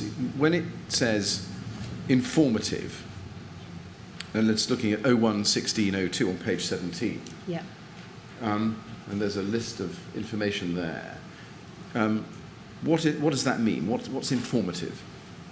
So an informative message is a message sent from the incident ground to inform control and other people monitoring the incident what's going on. Right.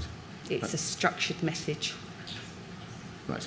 And so that comes from the incident ground in that form, or is that In that form. in that yes. form? And that's by radio, is it normally? That's, yeah, usually by radio. Right.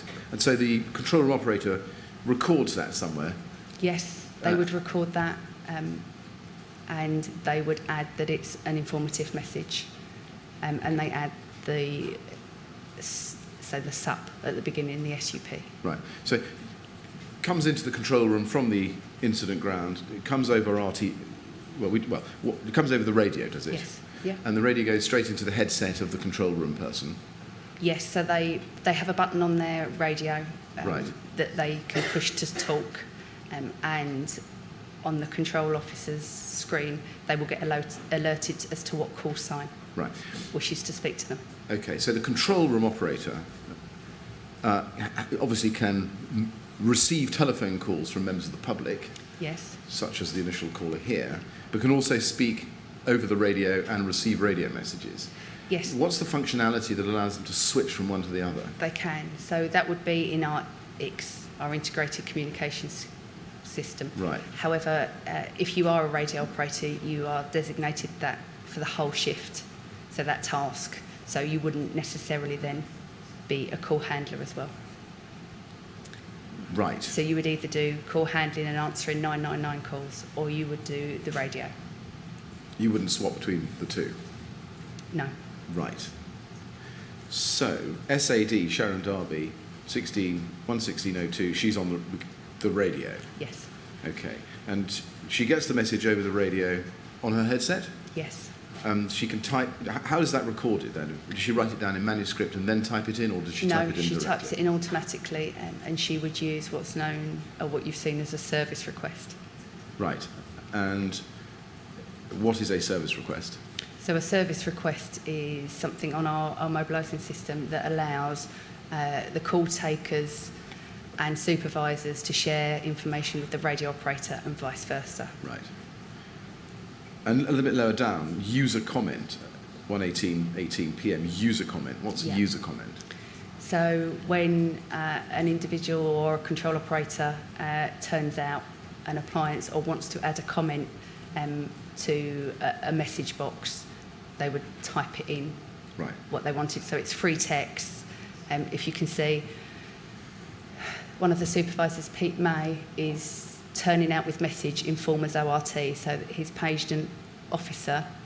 The comment is system generated to say it's a 6-pump fire, aerials 1, and that's why he's being paged. Right. And his comments is written informers ORT. Okay, but looking at the comment above that, user comment, 6-pump Yeah. fire, aerial ×1, high-rise procedure, Yeah. that information is already on the system because we've already got a make-up Yeah. at 1:14:12 to aerial and the Yeah. informative message. So what's the point of the user comment there? That's because he's just paged an officer to inform him of that 6-pump fire. So it would repeat it. Oh, I see. So, So it's going out, yeah. right. Oh, I follow. So the user comment and the turning out of message goes as the same piece of information. Yeah. And then, okay, going through it, just turning, and we'll come to the detail I think later, but turning to page 18,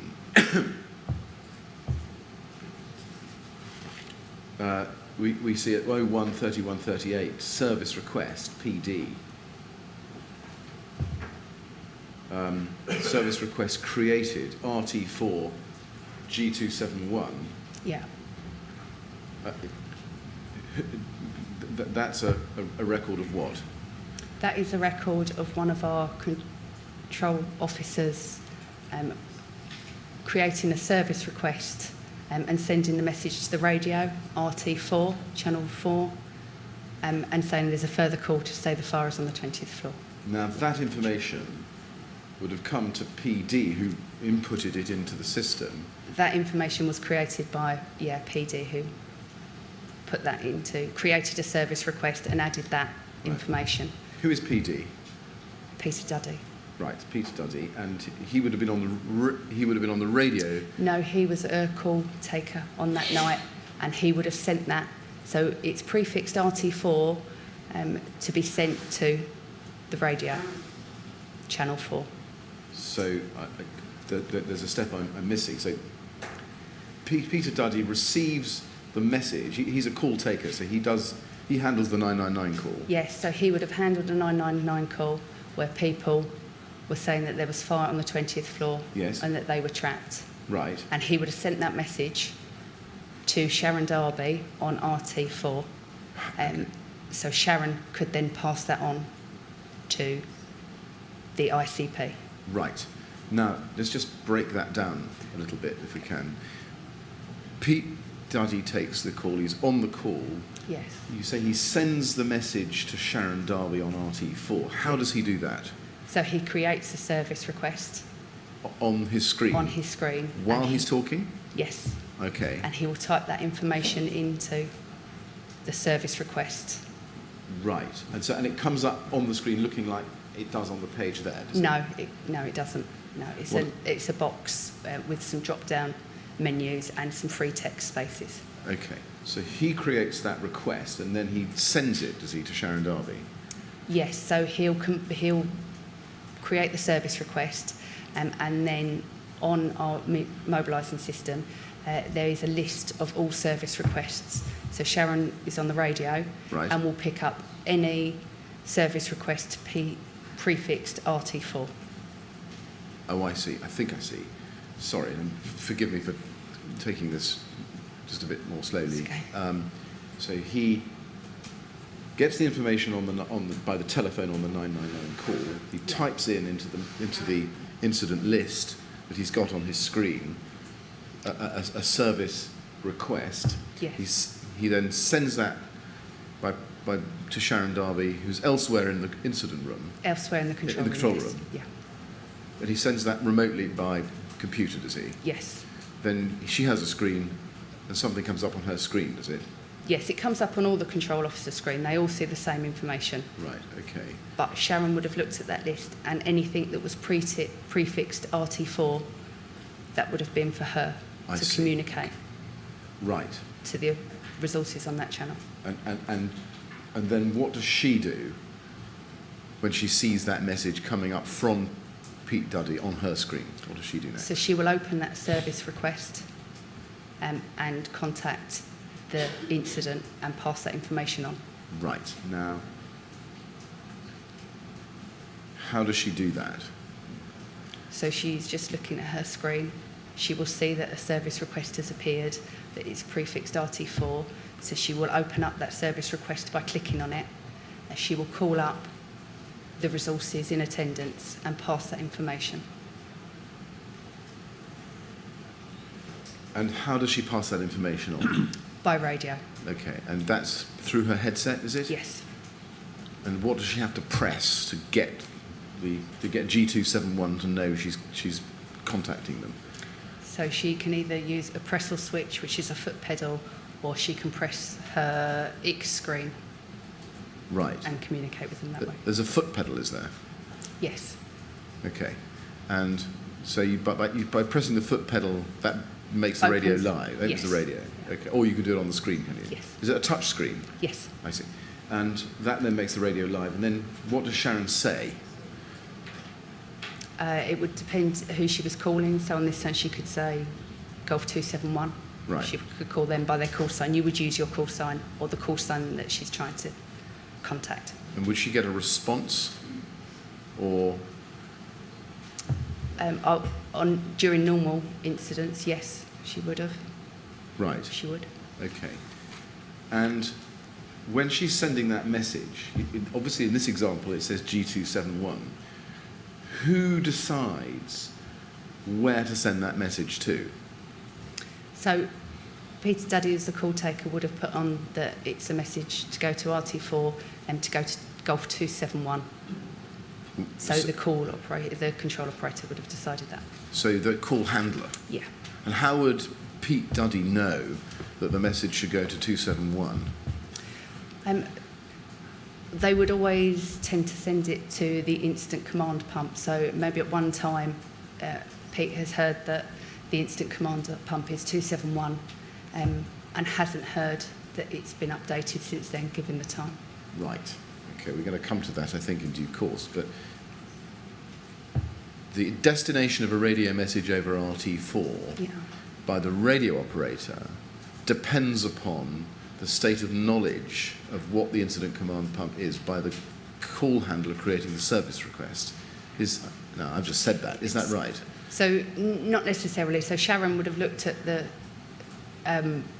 request, and because she was on the radio, she would have known that the instant command pump had changed. Right. So she wouldn't have given that to Gulf 271. Okay. I mean, at this point, 0130, 138, I mean, there's a question mark as to whether it hadn't changed, and we can look at that. But just in general terms, it sounds as if the principal source of the information about the right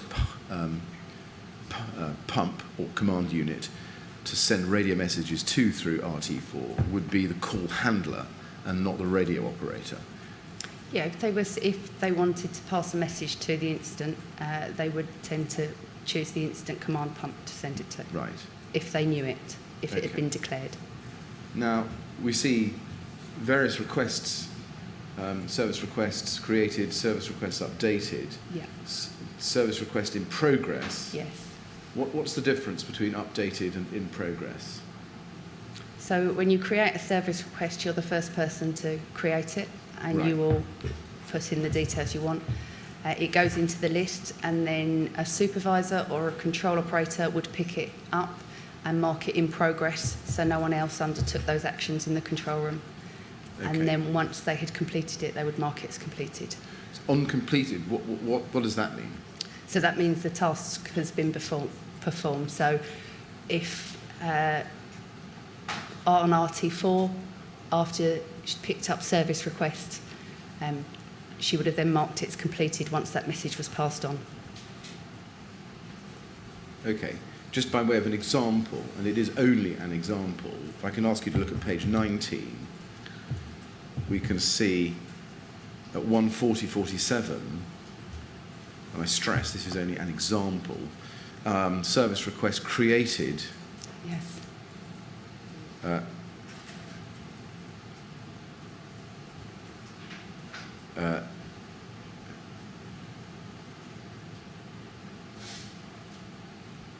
Excuse me, I've got this one wrong, but okay, we'll take this one anyway. Service request 141.35 is probably a better example. Service request completed to CH4, that's channel 4, I'm assuming. Yes. G271, persons on the 22nd floor, smoke coming into flat. What does completed mean in that context there? It means that we would have passed that message to the incident ground. To the incident ground? Channel 4, okay. RT4. So, and who inputs that message into the system, the completed message? So it's generated automatically once Sharon would have clicked on the completed button. Okay. So that would be the radio operator or the call handler? Yes, sorry, the radio operator. Okay. So I think I've got this. In general terms, is this right? The call comes in, the message is then sent by the call handler to the radio operator remotely in the way you've described. Yes. The radio operator then sends a message to the incident ground by voice. By voice, yes. By pressing the pedal or operating the screen and then speaking. And then when that person is satisfied that the message has gone to the incident ground, it says complete. It then says it automatically generates a completed. She will mark a button that says completed, and it will automatically generate on that incident log. Okay, I missed a stage. So he or she will expressly mark it as completed. Yes. Now, at the moment when they mark it as completed, do they have confirmation back from the incident ground that the message has been received and understood? Yes. How does that come, that message? So that would be in the radio transmission. So that would have been Sharon would have called up, passed that message on, and they would have confirmed that message. So can we take it that in every case where we see service message completed in this incident log, the message that was created was not just sent, but received and understood and confirmed back to the control room? Yes. Right. Okay. So, and how would that message come back to the control room from the incident ground, that the outgoing message... So they would have just said received. Right. And that would be recorded on the main scheme radio? Yes. Would there be any case where you would complete a service message without having an express confirmation from the incident ground that the message had been received? There could be occasions, and if we're looking specifically, I believe that we had a different method of communication. So we were talking on a mobile phone and not passing information through over the radio at a certain period of time. So Sharon might have marked them as completed, but we would have already passed that information through a mobile phone. Right. The information that we see on the short incident log here that's coming up on the incident list in the control room and would also be visible to the radio operator in the control room, as I think you said, Yes. Would that be accessible to anybody on the incident ground? No. So if the incident commander, for example, Mike Dowden here, the watch manager, wanted to know what was on the vision system, could he do so? No. Right. What if the officer in attendance was a station manager? Would he have, or she have, better access to that? No. Okay. What about in the command unit? The command unit does take a feed from vision. Right. But I believe it's about personnel in attendance and informative messages. I'm not the expert on CSS, so I know it takes a feed, but I don't know what feed it takes. Right. But you think it doesn't take the full picture of the vision log? No. As per this short incident log we've got? Yes. Right. Yes, yes meaning no. Yes. You agree with me, it doesn't? I do agree with Right. you. Okay. Now, that was... We're going to come back to this document, but that's very helpful so far. Thank you.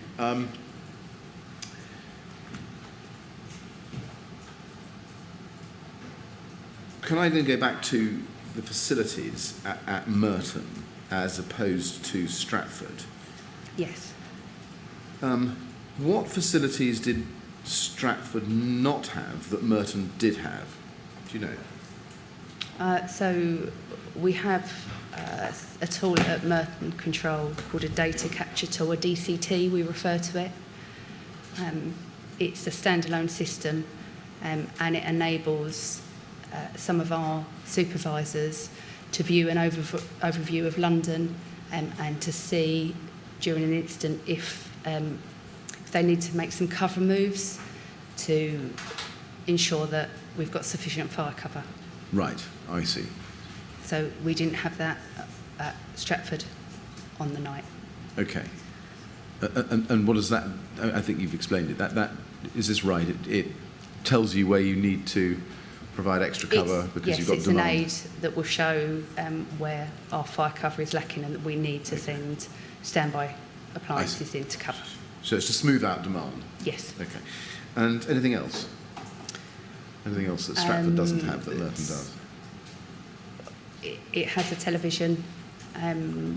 We don't have access to the heli-telly in Stratford Control, but it is available downstairs at Stratford in the Brigade Coordination Centre.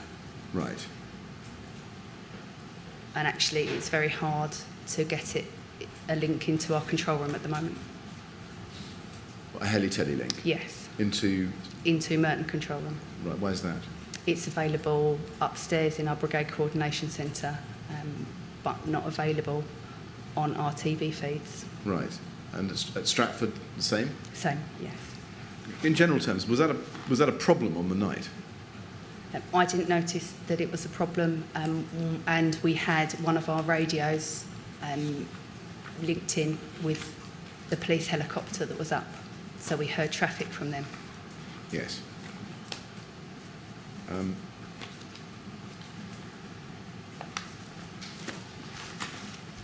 Can I just ask you to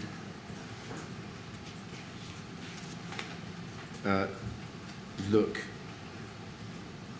at the notes that were taken of the debrief,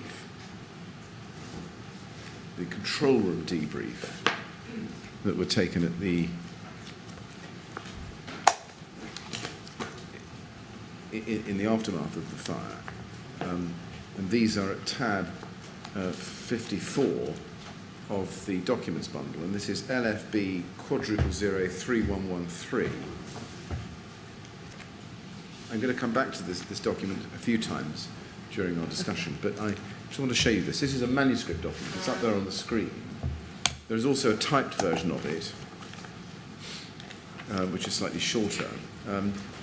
First of all, just in general terms, do you remember attending a control debrief meeting on the 24th of July 2017? Yes, I do. And we could see who was in the chair, Andy Hearn and SAI Max Dissanayaki, and the attendees there. And you're, I think, the fourth one down, Joe Smith, Senior Operations Manager. Do you know who took these notes, whose writing this is? I don't recall, sorry. This isn't your writing? No. Okay. And at the top right-hand corner, there's a signature, which I'm guessing is Andy Hearn, but can you help with that? No. No. That's okay. Going on to page 4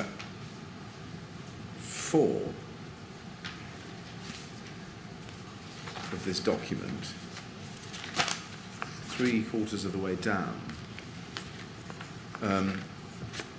It's a timeline, but 3/4 of the way down, just after 0206 major incident declared, fire cover, P. May, difficult at Stratford without IT available in Merton. Or it could be without it available in Merton. Can you just help me? What was that discussion? Do you remember a discussion on that subject? Yes, that was referring to the DCT. That's the DCT? Yeah. Do you remember what was... Can you help? What was difficult at Stratford without the DCT available? So I would imagine Pete would have found that difficult to not have a visible tool that he could just glance at to see what fire cover needed to be put in place. I see. And it goes on with carried out with paper, map, experience. Yes. What was carried out? So sorting out and working out which resources need to go into which stations to provide an overall fire cover for London. Right. Whilst the incident progressed. Okay. And can I then ask you to look at a different document, which is at tab 30 of our documents bundle, which is the IMP report. And the LFB reference for that is LFB *0031114. You've got it up there on the screen already. Can I just ask you to look, please, at the first page, 3 lines up from the bottom. Sorry, before I show you that, I should ask you, are you familiar with this document? Yes. Can you just explain in general terms what it is? So the IMP is a database where all staff, I believe, so it usually occurs after an incident, where people have comments that they want to add to that. It's an operational database where you can highlight trends and issues, right, and good practice as well. Okay. And at the top it says, under general comments and then comment, you can see there are 2 references to PLCs. One, 3rd of July, chaired by Tom George, and then the second one is PRC covering the actions carried out by control staff held on the 24th of July 2017 at the LAC. And that, I think, is a reference to the meeting for which we've just seen the manuscript notes, is it? Yes, that was the PRC we held at control. Okay. And three entries up from the bottom, it says this: the control fallback facilities at Stratford should replicate those at the LOC Merton. Can you help with that? In what ways didn't they replicate? So I those at believe Merton? that's referring to items like DCT having access to the heli-telly. Right. And that's anything else? Not that I can recall, but I wasn't the supervisor on the night, so I'm sure they might have an idea of more tools that they needed. And then second line or second entry down on the second page, it says there was no access to the helicopter downlink, heli-telly at Yes. Stratford control fallback. Yeah. Review the equipment at our control fallback locations. Yeah. Was it a problem on the night at Stratford that you couldn't access the heli-telly? We actually made a conscious decision not to put the normal TV on, so the news during the incident. I'm not sure if heli-telly would have been of use, but again, Okay. you would have to ask the supervisors if they would have found it helpful. Right. Okay. I'll come back to that, the question of the television, in due course. But the Merton control room has two televisions, I think, doesn't it? Yes. And Stratford only has one, is that right? Yes, so Merton has two 70-inch televisions Right. attached to the wall, and Stratford has a portable 44-inch TV Right. Just on the side. And what are the televisions at Merton and the single television at Stratford normally used for? So one displays 24-hour Right. news channel, and the other one at Merton is used for displaying information, operational information. What's the purpose of control room operators and supervisory staff having access to a 24-hour news channel? It's usually just an awareness piece. I can't say it's on in the background. It's not watched, obviously. Control officers are concentrating and focusing on their role. It is just background. It's just background? Yes. Because 24-hour news channels won't cover necessarily No. news that is relevant to the functions being carried out by No, control room staff. at all. So No. it's just background. So. Yes.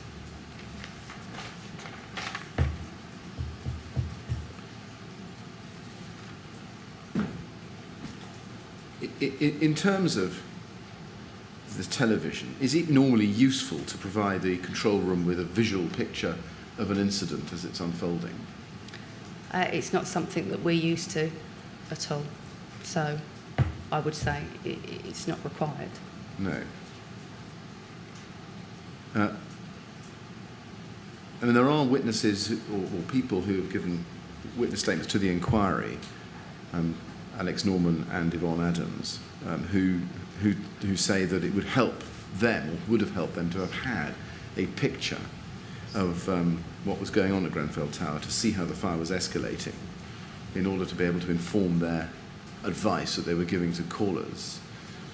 Can you comment on that? Yes, I think that could be true if Alex and Yvonne believe that would have made their decision making different.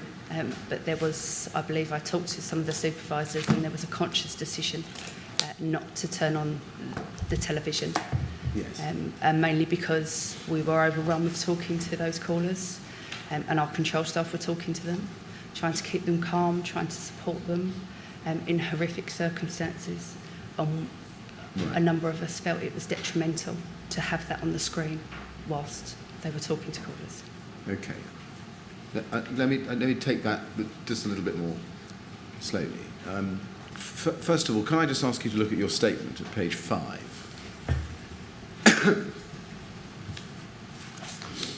And I want to look with you at the second paragraph, where you you say in the third line, throughout the night, we had made a collective decision not to turn on any TVs to watch Sky or BBC News. This was a conscious decision to remain objective to the job in hand. The last thing we wanted to do was to cause panic or distress to the staff members who were still talking to the residents inside the flats whilst the building burned. So, first of all, was the television actually working? Yes. Because some witnesses, I think Mr. Olive, says that he asked the officer of the watch why it wasn't on, and he was told that it was broken. Oh, I believe it was working. It was working. So, okay. So if he was told that it was broken, was that effectively a white lie? I didn't overhear that conversation. Was the television on at an earlier stage of the evening, prior to the call-out, the first call-out? I wouldn't know. I wasn't in the control room at that time. Okay. And I believe it wasn't on when I entered the control room. Okay. It wasn't on when you entered the control room, no. And we've got a time, roughly, of about 2:15 or so when you came in. 2:15, yeah. And we'll come to that. Just in terms of your collective decision, were you party to the collective decision not to turn the TV on? Yes. You were. Can you just help me as to how that decision was made? First of all, who was that discussed among? I think it was discussed with the supervisors. I definitely remember having that conversation with Pete May, and us both raising concerns about showing those images on the TV. Okay. Were you yourself physically party to that discussion? Yes. Where were you when that discussion was taking place? I think I was facing the supervisory desk. So you were in the control room? Yes. So the television wasn't on when you arrived, it's, as it were, stayed off as a result of this decision. Is that right? Yes. Okay. And at the time when the decision was made not to turn it on, how much information did you have about what was actually happening at Grenfell, so as to be able to inform you that watching it would be detrimental to your staff? I believe at that time, so it wasn't as I walked in the control room, it would have been later on in the night.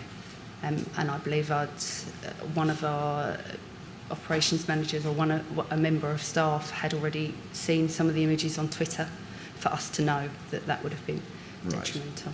Had somebody prior to your arrival, or possibly even prior to your involvement, in other words, prior to your being paged, made the decision not to turn the television on? Do you know that? No, I don't. Okay. I think one of the questions is, how would not looking at the video of the outside of the tower on fire not assist the decision-making by control room staff?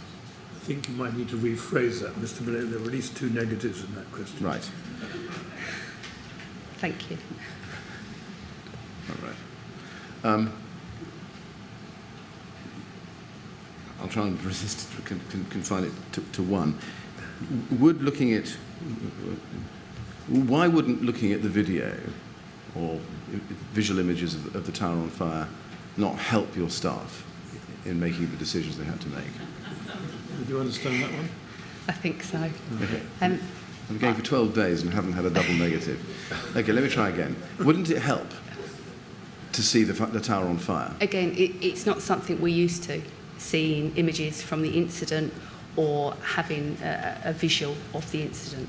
We would always use the communication sent over by the incident commander as our judgment of what was happening at the incident, and obviously we were in a unique position talking directly to those callers in Grenfell Tower, so we had a good idea of what was happening in there, right, without needing to view it and cause further distress. I mean, given that, as you've told us, and we'll come back to, the control room wasn't getting feedback messages about the conditions in the tower from the incident ground, why wouldn't looking at images of the tower for yourself over the television have helped you? Why wouldn't it Yeah. have? Why wouldn't it help? I think, as I've already explained in my statement, the decision was taken as a collective, and we felt that we were talking to callers, or our control officers were talking to callers relentlessly about their conditions. We knew what the conditions were like everywhere, and that they also didn't need to see that image. Right. Okay.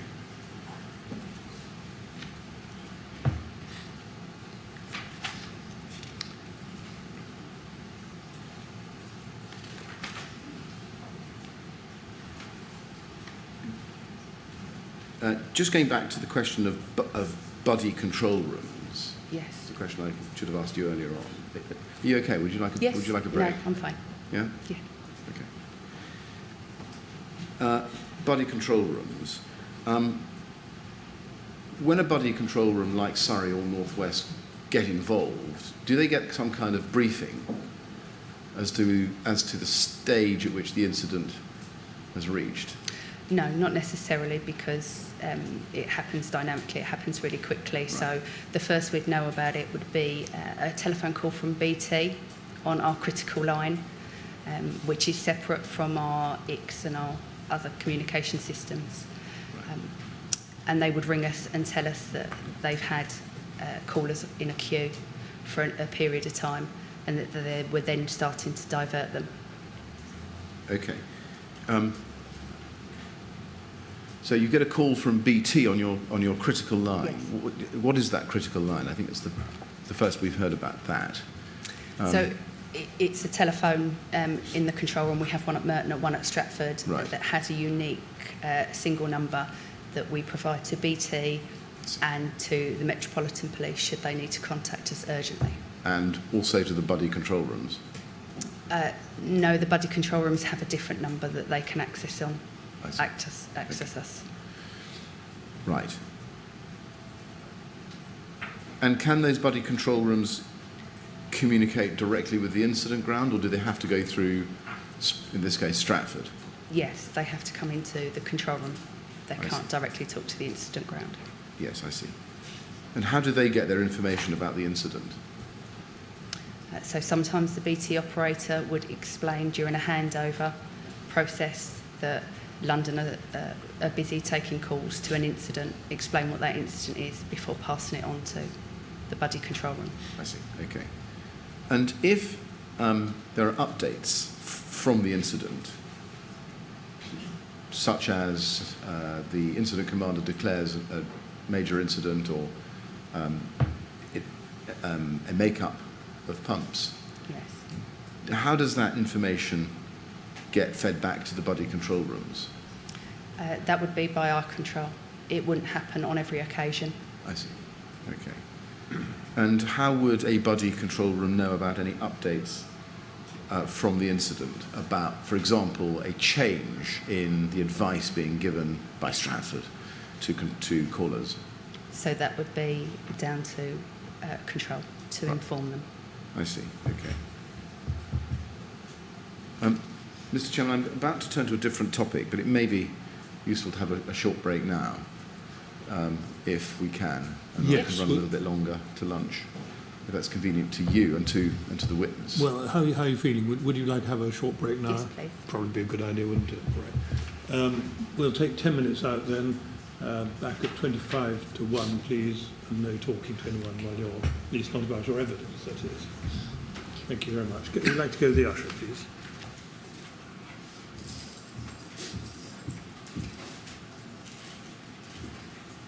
Right, 25 to 1, please.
Right, ready to carry on? Yes. Mr. Millett, before we get going again, what's going to suit you in terms of timing before we break for lunch? I'm very happy to finish at 1 o'clock, and I will either have arrived at a natural break or an unnatural break, but unnatural breaks work for me just as well.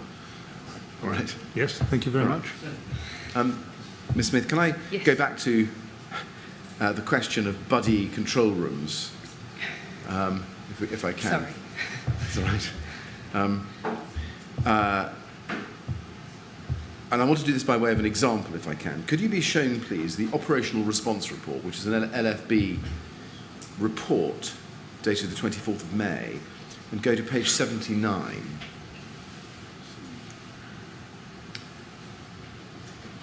And at 79, internal 79, which is page 80 in the relativity document. And at 0148 exactly, you see it says, the Essex County Fire and Rescue Service Control Room received the 100th 999 call in relation to Grenfell Tower. A CRO from Essex takes the call from an individual who is inside Grenfell Tower, flat 193, 22nd floor. Call duration 1 minute and 12 seconds. Source vision. Just in relation to that call, just help me with the process. They take the call. What does Essex then do with that call?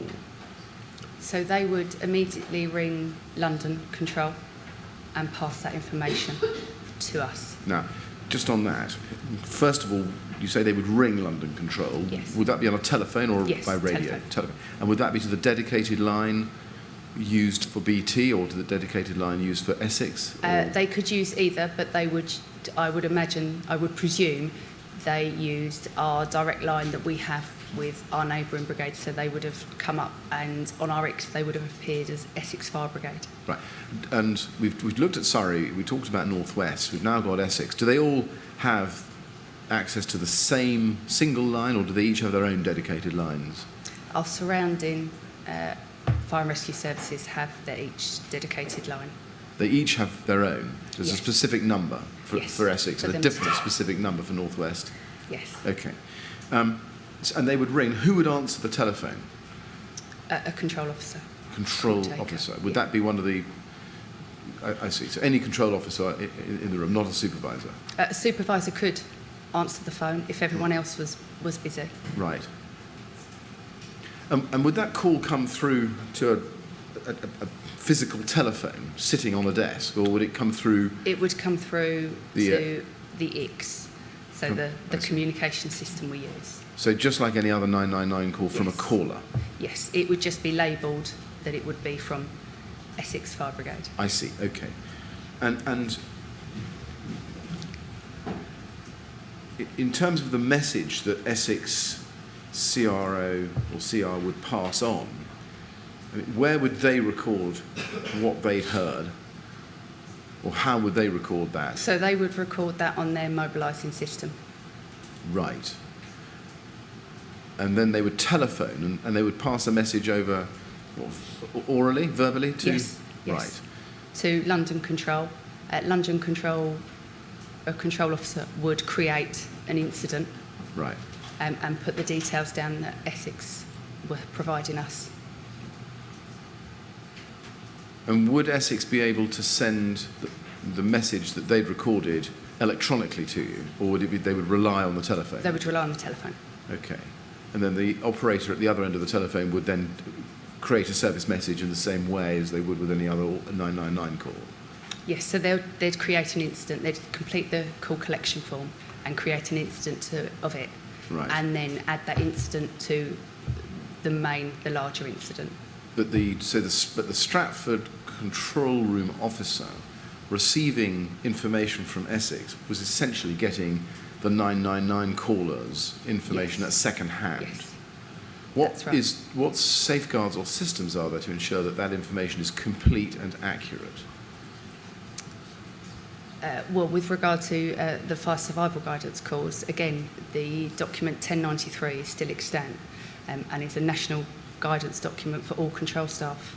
Right. So they will be all asking the same questions and following the same 4 principles. That was my next question. So Stratford Control would assume that the Essex control room operator would be asking the same questions and providing the same guidance that he or she would be in Stratford if they were taking the call direct. Yes. Is that right? Yes. Okay.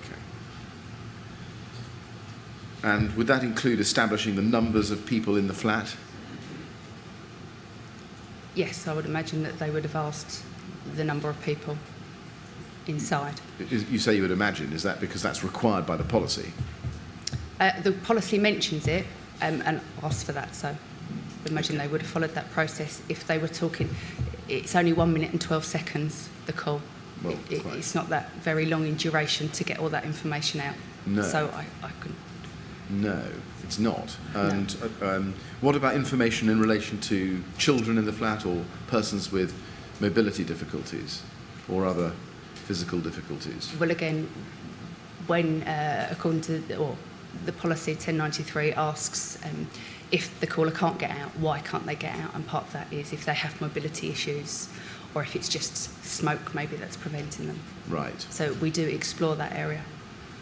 And if, it isn't if, it's a hypothesis, but if a control room operator in Stratford had thought that the control room operator in Essex had not got enough information from the caller, what would they do? So they could ring that caller back. It's not something we do, so it's as I talked about earlier, it's a historic thing when we used to have landlines. So we would never ring a landline phone and call a person back into a potential burning or a fire. No. But nowadays with mobile phones, we do, if we didn't have enough information, if we wanted clarity on the address or a different issue, Right. we could phone the caller back if it was a mobile phone. Okay. So, but you got the information at second hand, so Stratford would ring Essex back to say, I need more information, you haven't got enough? Or No. would Stratford be able to ring the caller direct? Stratford would be able to ring the caller direct. How would Stratford know which number to call? So in the call handling process, when it's handed from BT, the BT operator, to a fire control room, they exchange the telephone number that the caller's using. Right. So, I see. So is it the case that whenever a 999 call comes in from outside into Stratford, whether it's from the caller or from a buddy control room, you always get the number? Yes. The telephone number. Of the caller, Yeah, right, the I caller. see. So you would then immediately be able to cut out the buddy control room and be able to deal with the caller direct, would you? Yes. I follow. And after that call comes in from Essex, with whatever details the Essex control room has been able to take, what does the control room officer at Stratford do with the information?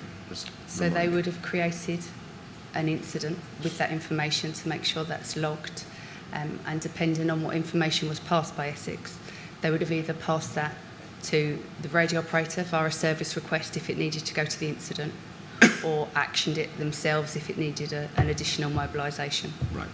And would Essex, it's an example only, but would Essex then drop out of the picture altogether, or would they stay involved? No, they would not be involved anymore. They would not be involved anymore? No. Okay. And what if calls were being handled by BT without a control room? So that's BT don't call handle. BT will just put that, pass the call through to the fire brigade control room that's required. Right. They are very helpful when they listen in. They do provide, obviously where callers are waiting and they're getting frustrated with waiting, they do provide, I believe, some update as to what's happening at the incident because they've overheard our exchange with the callers on occasions. Yes. Would BT get involved with the call itself in terms of the advice being given to callers or information being taken from callers? Not on a normal incident, but I believe on the night of Grenfell Tower they did become involved. They did become involved. Yeah. I just wanted to ask you just a question or two about that. If I can take you back to the control debrief manuscript document that we looked at earlier at LFB quadruple 03113 and go to page 4.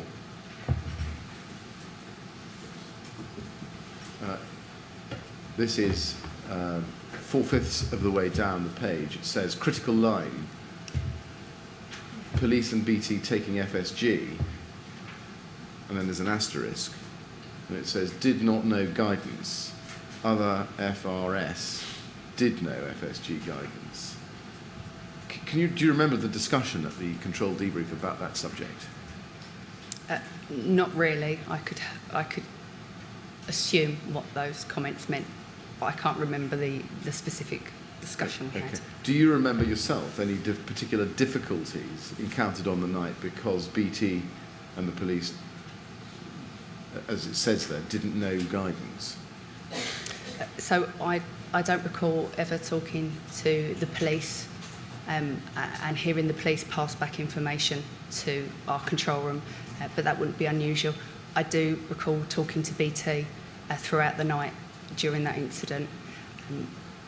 I believe they were updating us as to where they were sending calls. Right. I had a conversation with them about redirecting our calls to other FRSs and not to North West anymore, because I thought they were overrun as well. But I don't recall any concerns with how they were handling the calls. Right. I did speak to them after we changed the advice and told residents to leave their properties, to let them know, because we were still receiving a vast amount of calls. Right. So did you have any discussions with BT themselves about BT handling the calls in substance? No. You didn't? Okay. And just to finish this off, so I think you're saying you weren't aware of a problem created by the fact that BT didn't understand the fire survival guidance methods. No, as I say, you would have to speak to BT operator, but in my experience, they are extremely helpful when we have spate conditions, such as flooding in a control room, and we can approach them about asking specific questions to try and assure callers that we will get to them, and if they're dealing with a flood, that we are aware of it. Right. But we didn't implement that in the night, but I'm sure when they were handing over to other fire and rescue services, they were briefing them about the situation that we were experiencing. Yes. And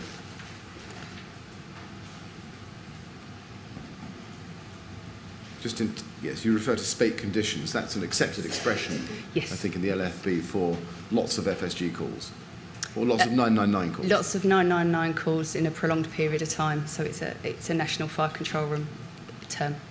Right. And a surge in numbers is something that you as an SOM would have to assess, is it? Yes. Okay.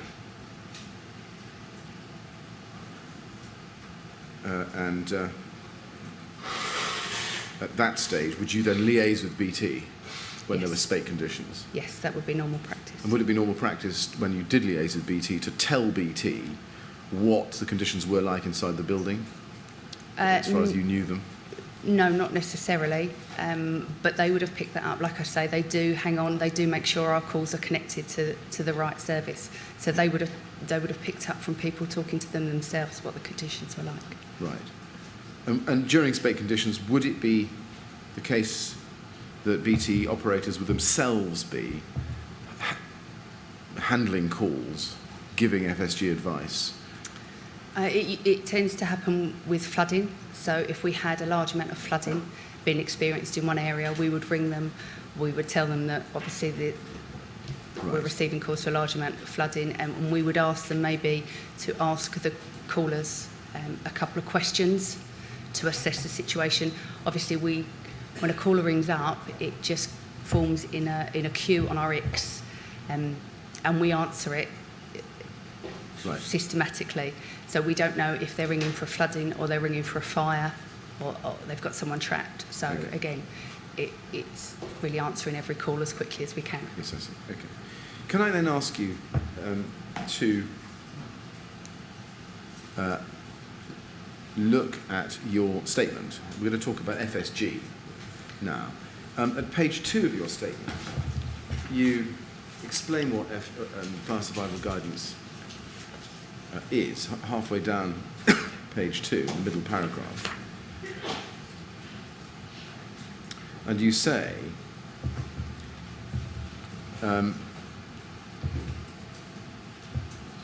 that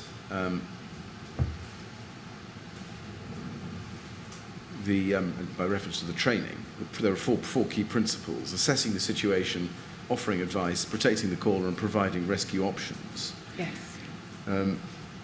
Those are the 4 principles.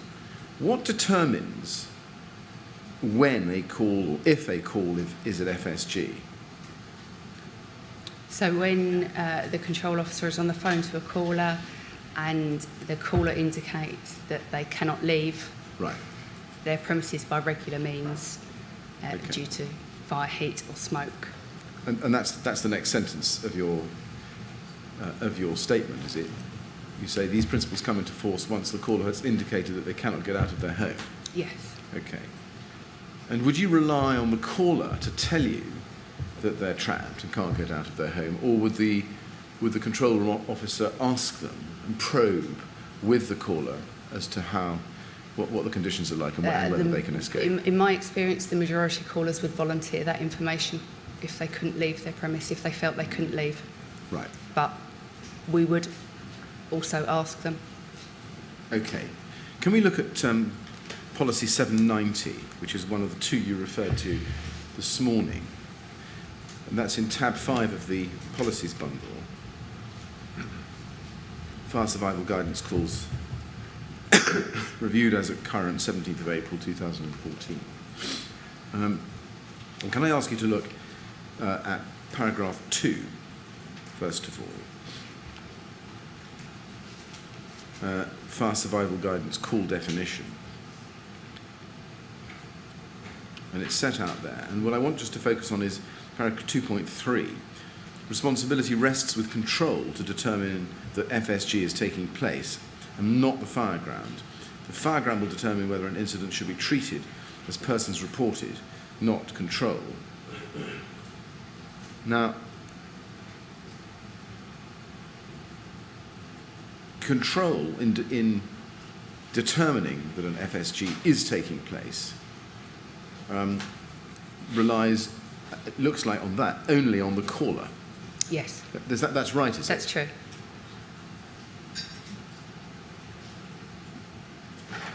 And the fireground, it says, determines whether an incident should be treated as persons reported, not control.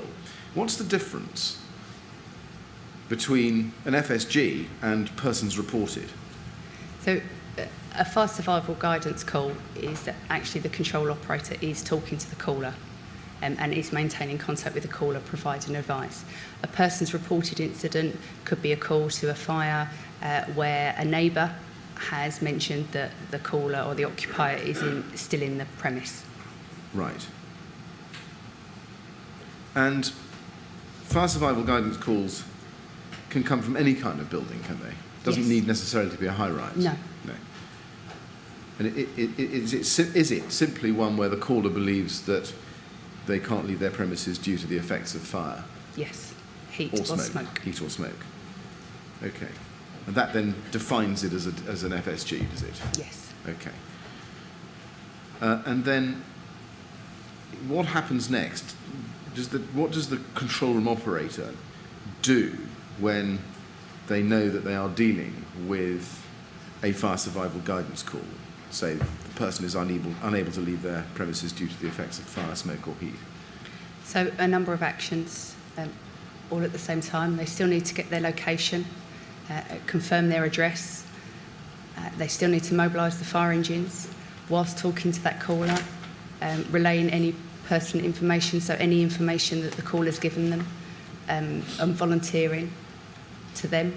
They will record on the incident log. Right. They will mobilise an additional attendance. If you've heard about an FSG attendance, So they will mobilise that as well. I see. Uh, And in they- terms of the guidance, can I just ask you to look at a different policy, which is tab 3. This is the other one you mentioned this morning, policy 539, and go to appendix 3.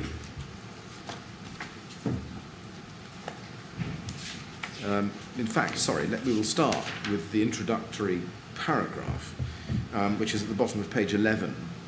I'm so sorry, which is paragraph 5.19, fire survival guidance. It's there at the bottom of the page.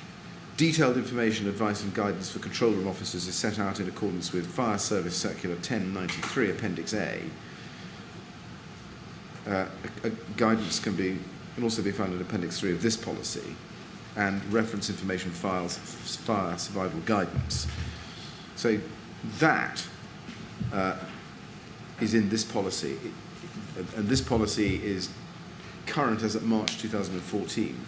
My first question is, was that revised after Lakanal House?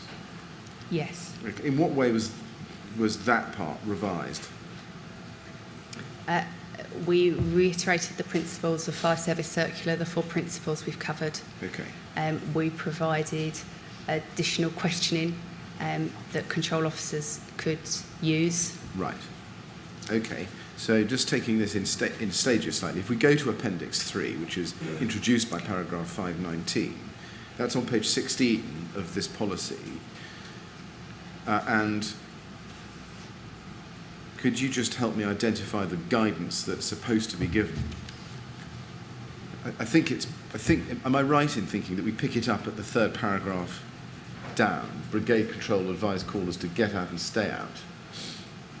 And then, however, if a call is received from a high-rise building where fire, heat and smoke are not affecting the caller, LFB would advise that. And then there's something underneath that. And it says, you are usually safest to remain in your premises unless affected by fire, heat or smoke. If the situation changes, you should leave your premises and dial 999 if you need further assistance. And there's a quote mark, I think, at the end, although there isn't at the beginning. Leaving aside the punctuation, that sentence, is that what we would call stay-put advice? Yes, you have referred to it as stay-put advice. So in policy 1093, as I say in my statement, whilst it provides assist principles and assessment of the situation and protection advice, the rescue options are only for domestic dwelling domestic dwelling buildings right. of 1 floor. So it instructs the operator how to break a window and how to provide advice to that caller to lower themselves from a 1st floor window, but it doesn't cover any any rescue advice from a high-rise building. Right. But the document does refer to that if in those situations we would follow national government guidance for individuals living in high-rise premises, which I believe is that statement. Okay. Now, it's really the question of how far the high-rise qualification goes. I think you're saying it does apply to the advice, which starts, you're usually safest to remain in your premises, that we're just highlighting now. Yes. Yes. And then there's a bit underneath it which says, should the caller be unable to escape, Yeah. an information file containing prompts are in place on the computer-aided mobilising system to assist the control room officer in 1, providing guidance to assist the caller to safety, 2, provide timely and relevant information to the attending resources, and 3, provide reassurance to the caller that help and assistance is forthcoming. Now, is that applicable to all buildings or just to high-rise buildings? To all buildings. All buildings. Sorry, can I just clarify? It's the should the caller be unable to escape? Yes. It's for all buildings, yes. It's for all buildings? Yeah. Okay, but it would also apply in relation to high-rise buildings? Yes. So might it be the case that there's a fire elsewhere in your high-rise building? Normally you're safest to stay put, but if you're unable to escape, then there are prompts. Yes. Now, what would determine whether you are safest to remain in your premises. Sorry, let me ask this, start again. For a control room officer sitting in Stratford, what would determine whether a caller was safest to remain or should be escaping? If they were not affected by fire, heat or smoke. Right. If they are affected by fire, heat or smoke, what then determines whether they should be seeking to escape or not seeking to escape? So if they felt that they couldn't leave the premises due to smoke Right. or fire. Okay. So should the caller be unable to escape? Is addressing what? Is it addressing a situation where the caller is affected by heat or smoke but Yes, can't get out? and cannot leave. Right. Or Okay. feels that they cannot leave the building. Now, okay. Now that question, affected by fire, heat, or smoke, is a question of degree, isn't it? Requiring a judgment on the part of the control room officer or operator. No, I think we would assume the judgment of the caller that stated Right. they couldn't leave because of the smoke Okay. and felt unsafe leaving. Okay. How would a caller know whether they were affected badly enough by smoke, heat, or fire to take them into escape territory? I don't think they would. They would have just had a visible picture Right. of what, and they would have felt that they couldn't leave the building because of the smoke. I see. Does the policy say anything about how to assess escape routes before the control room operator is able to give FSG advice? So I think as part of the initial assessment, if a caller's volunteered that they can't leave the premise, you could ask them if they had an alternative means of escape. That would be Right. pretty rare in most tower blocks. And would the control room operator be dependent upon the caller making the assessment about the available alternative routes? Very much so. Very much so. And would that, though, mean that the burden was on the caller to look outside their flat at the corridor or lobby before making that assessment? No, so I think that just refers to sometimes in a panic, if you think about domestic house, people forget because they're in an unusual situation and they tend to panic that actually they've got another alternative exit outside the back door or something like that. So Right. it's a control operator prompt just to try and remind them that they might have. Right. It's not asking them to explore and put themselves into a dangerous situation. It's just trying to remind them Is of there what to do. is there anything in the policy which assists control room operators to help themselves or to help the caller make an assessment about the safety of an alternative escape route? No. Was that an issue that arose at Lakanal House? That the alternative escape routes. The means of assessing the safety Well, of an alternative escape route. Yes. Was that an issue that arose at Lakanal? Yes. It was. And if, given that it was an issue that arose at Lakanal, do you know why there's nothing in this policy about how a control room operator would help themselves or help the caller make that assessment? Do you know why there's nothing in the policy about that? So, to be clear, with regard to the Lakanal incident, that's why we introduced the reassessment. So again, there was nothing about assisting an individual out of an alternative exit. It was about reassessing the situation. I see. To keep updated on the conditions. Right. Why has the document not changed, or why has it not been added? I think we've, as a group of fire control room officers across the country, we've tried to update the fire survival document. Obviously, it's dated in 1993, and technology has moved on, as have our procedures. Yeah. So we have been, and we will continue to try and get it changed and updated. Okay.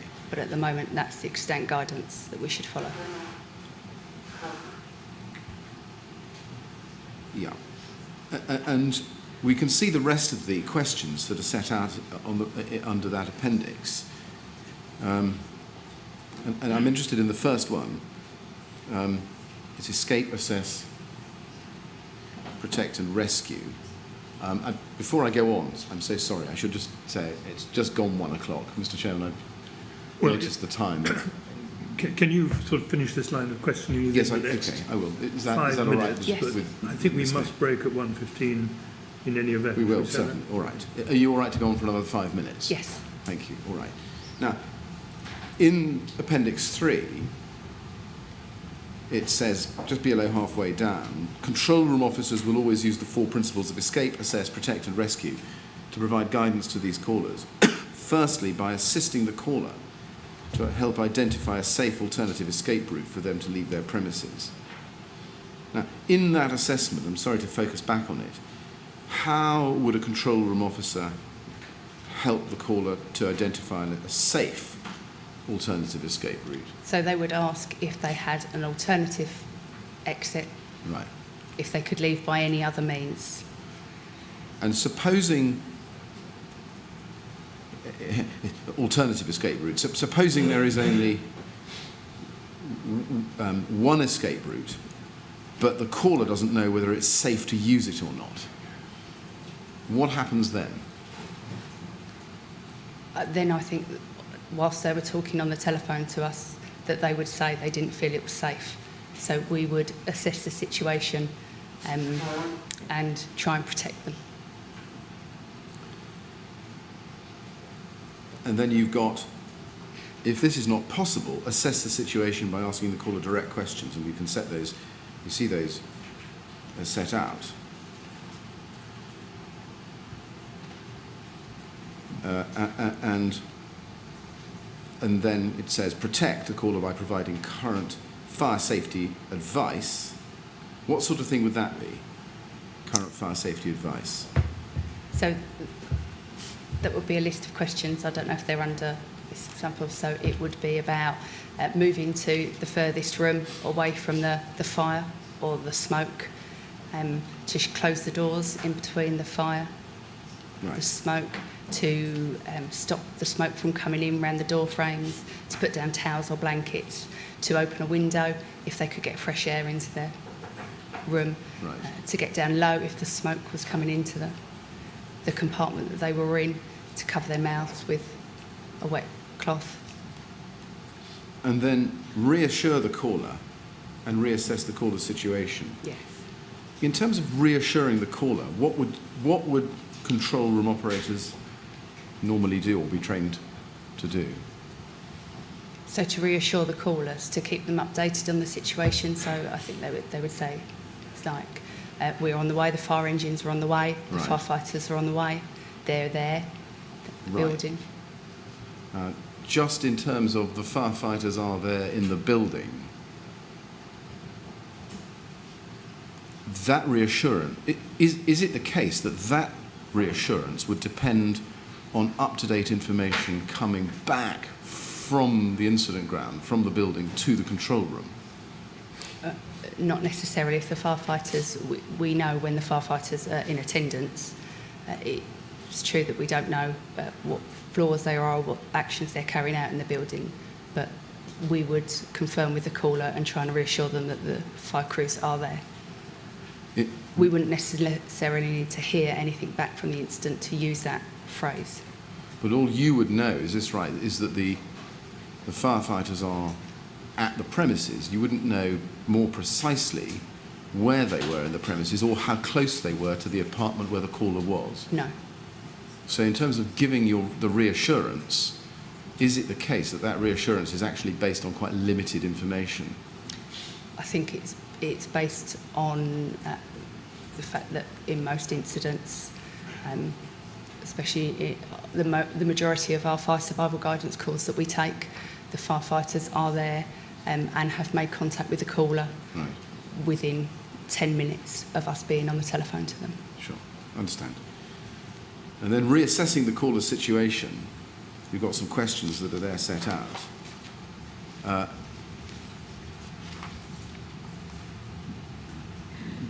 To what extent would the answers to those questions be based on the assessment made by the caller, him or herself, in the room or flat or building where the fire was?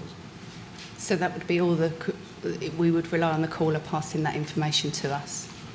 And how reliable would that information be, given that the caller might be in a state of panic or shock? Yes, it's true they might be, but that's our only source of information that we could gauge how that incident is progressing and what we need to pass on to the incident ground, and if we need to try and protect them some more or assist the caller with rescue. Yeah. And what if that person is somebody for whom English was not a first language? With regard to their ability to communicate a clear, rational, objective set of information that would enable the control room officer to make an adequate reassessment. So we could use a system called Language Line that we have, but that is quite long-winded, and in most circumstances when people are asking for fire survival guidance, that would be too long of a delay to manage to get an interpreter onto the line. But we would try and speak as clearly and concisely as possible, sometimes asking if there's anybody else that could communicate clearer with us, the phone. It is something our control staff are used to. They take over a quarter of a million calls from Londoners a year. Right.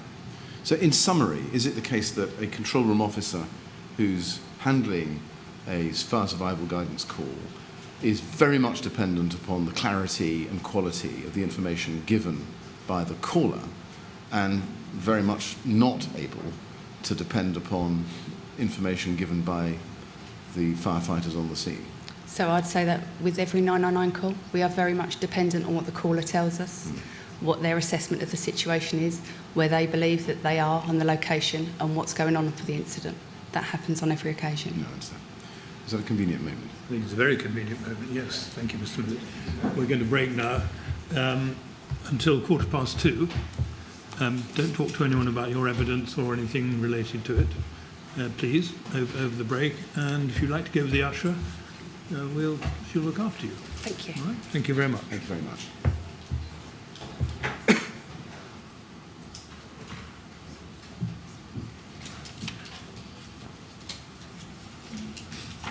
Right, 2:15, please.